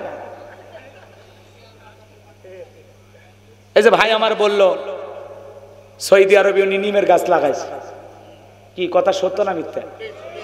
উনি মাত্র কিছু গাছ লাগাইছে, এই গাছের ওসিলা করে ওই মরুভূমিতে এখন হাজার হাজার গাছ শুরু করছে কে? জিয়াউর রহমান। কথা বলে তো উনি ভালো কিছু করছে তো দেশের জন্য, এই জন্য মানুষ বলে না। সেরা গেঞ্জি পরে খাল কাটিছে, ভাঙ্গা সুটকে নিয়ে ঘুরছে। এদেশে মানুষ কথা বলার স্বাধীনতা দিয়ে গণতন্ত্র প্রতিষ্ঠিত করছে। কথা বলে না কেন? তো ওনার জন্য দোয়া থাকবে। তা আপনারা কারা যে বলেন জিয়াউর রহমান নাম নিলে উজু করা লাগবে? কি আপনি কোন দেশ থেকে আসছে? এগুলো কথা বলে একটা নেতার সম্মান বাড়ে না কমে? বলেন ভাই, এরা কি আসলে তাকে ভালোবেসে এগুলো বলতেছে? এই জন্য ওই সমস্ত নেতাদেরকে আমরা বলবো ভালো হয়ে যায়, প্রশংসা করলে প্রশংসার মতো করেন। ওনার হাজারো ভালো কাজ আছে, সেগুলো নিয়ে বলেন যে উনি এই কাজগুলো করেছিলেন, আমরাও আগামীতে এই কাজ করতে চাই। আপনি আসে ওটা বক্তব্যের আগা নেই গোড়া নেই, কয় এখন থেকে নাম নিলে উজু করা লাগবে। এ কথা কন নাকি আপনারা? কে ভাই এগুলো কি বলা ঠিক? কোনো মতেই ঠিক না। যার নামে বলতেছে ওনারা জীবিত থাকলেও বলতেছে না, এগুলো ফালতু বক্তব্য। কথা কন নাকি আপনারা? কারণ যে যত তেল মারে পাম দেয় তার লক্ষণ খারাপ, কারণ অতি ভক্তি চুরির লক্ষণ। কথা বোঝা যায়? অত বেশি ভক্তি দেখান লাগবে না, চুপচাপ থাকো তোমরা, সময় আসবে মানুষ মানুষের কাজ করবে। কথা কয় না? কথা কয় না? তুমি তোমার দায়িত্ব পালন করো। বঙ্গবন্ধুকে অনেকে একেবারে জাতির পিতে বেনে দিছে। কি হলো ভাই? ভাস্কর্য বানাইছে 4.5 কোটি টাকা দিয়ে, কি হয়েছে? মানুষ ওই মাথার উপর চড়ে পেশাব করছে, এতে তার সম্মান বাড়ছে? ওই টাকাগুলো দিয়ে যদি মসজিদ মাদ্রাসা বানাইতো, দুঃখী মানুষকে খাইতে দিত, তাহলে কবরে শুয়ে থেকে ওনার বাপ সব পাইত। আর না বানে ভাস্কর্য মনে মনে। আল্লাহ হেদায়েত দান করুক, জোরে বলেন আমিন। আর পবিত্র জায়গা সংসদ, যেখানে মানুষের দুঃখ দুর্দশার কথা, দেশের উন্নয়নের কথা, এদেশের মানুষের কষ্টের কথা তুলে ধরা লাগবে, সেই সংসদে যা মমতাজ গান গাইতো।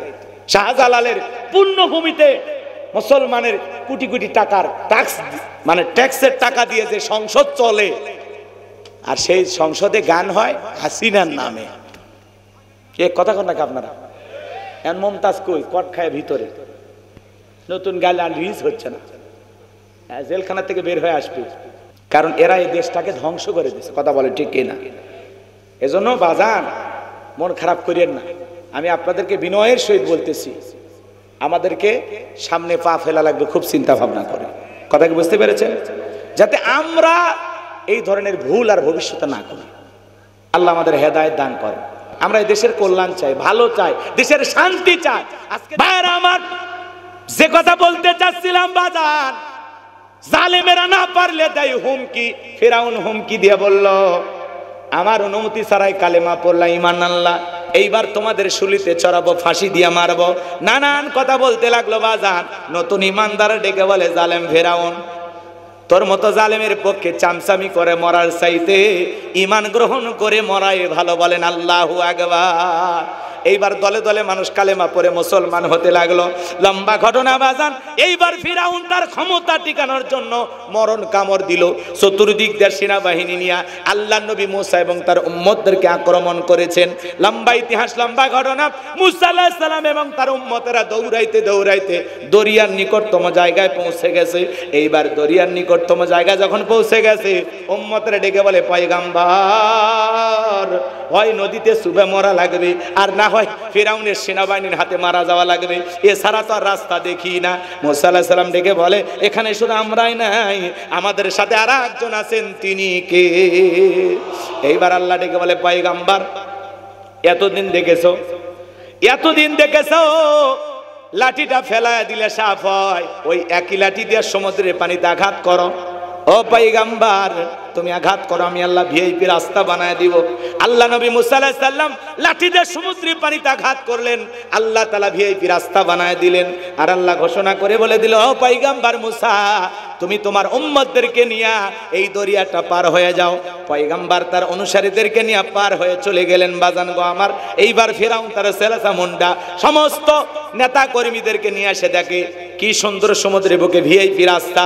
ও মনে করছে আর বাপ দাদা বানায় গেছে, সবাইকে নিয়ে বলতেছে, এই রাস্তা দিয়ে মুসা পার হয়ে গেছে, সবাই এই রাস্তায় ওঠো, সবাই ওঠো। সবাইকে নিয়ে জালেম ফিরাউন যখন দরিয়ার মধ্যবর্তী স্থানে চলে গেছে, বাজান গো আমার, একই রাস্তা, একই রাস্তা, ইমানদারদের জন্য নিরাপদ, জালেমদের জন্য গজব। আল্লাহ তাআলা ডেকে বলে, পানি রে, হুকুম মানিস কার? বলে আপনার। আল্লাহ ডেকে বলে, পয়গাম্বর, পার করে দিলাম, কিন্তু এদের তো পার হতে দেব না। পানি রে, তুই তোর খেলা দেখা। সমুদ্রের বুকে উথাল পাতাল ঢের সৃষ্টি হয়ে গেল, বিশাল বড় বড় ঢেউ, একবারে ঢে ঢে ফিরাউনের সেলাসা মুন্ডা যা ছিল বাজান, পানি খায়া সুবা মরে সব শেষ, বাঁচে আছে বড়রা। বড়টা মানে বুঝলেন না? বড়টা কে? ফেরাউন বাইসে আছে। এইবার ফেরাউন মরার আগে আল্লাহর সাথে কি নাটক করতেছে জানেন? আল্লাহ তাআলা বলেন ক্বালা আমানতু আন্নাহু লা ইলাহা ইল্লাল্লাযী আমানাত বিহি বানু ইসরাঈলা ওয়া আনা মিনাল মুসলিমিন। ফেরাউন দেখে বলতেছে আল্লাহ আমি ঈমান আনলাম, তুমি ছাড়া কোনো মাবুদ নাই। বনি ইসরাঈল যে আল্লাহর প্রতি ঈমান এনেছিল, আমিও সে আল্লাহর প্রতি ঈমান আনলাম। ওয়া আনা মিনাল মুসলিমিন, আল্লাহ আমি মুসলমান হয়ে গেছি, আর চোবাইও না, আর পানি খাওয়াস না, আমি মুসলমান হয়ে গেছি। ফেরাউন মরার আগে মুসলমান হওয়ার চেষ্টা করছে। কথা কয় না কেন? রাগ করেন? এই যে আয়াতের শেষে কি বলতেছে? ওয়া আনা মিনাল মুসলিমিন, আল্লাহ আমি আত্মসমর্পণ করছি, আমি মুসলমান হয়ে গেছি। বনি ইসরাঈল যে আল্লাহর প্রতি ঈমান আনছে, আমিও সে আল্লাহর প্রতি ঈমান আনছি। ওয়া আনা মিনাল মুসলিমিন, আল্লাহ আমি মুসলমান হয়ে গেছি, আর চুবাইও না। আল্লাহ কি আর ঈমান কবুল করছিল? আল্লাহ জবাব কি দিয়েছিল সেই কথা আল্লাহ রাব্বুল আলামিন বলেন আল আনা অকদ আসাইতা ক্বাবলু ওয়া কুনতা মিনাল মুফসিদিন।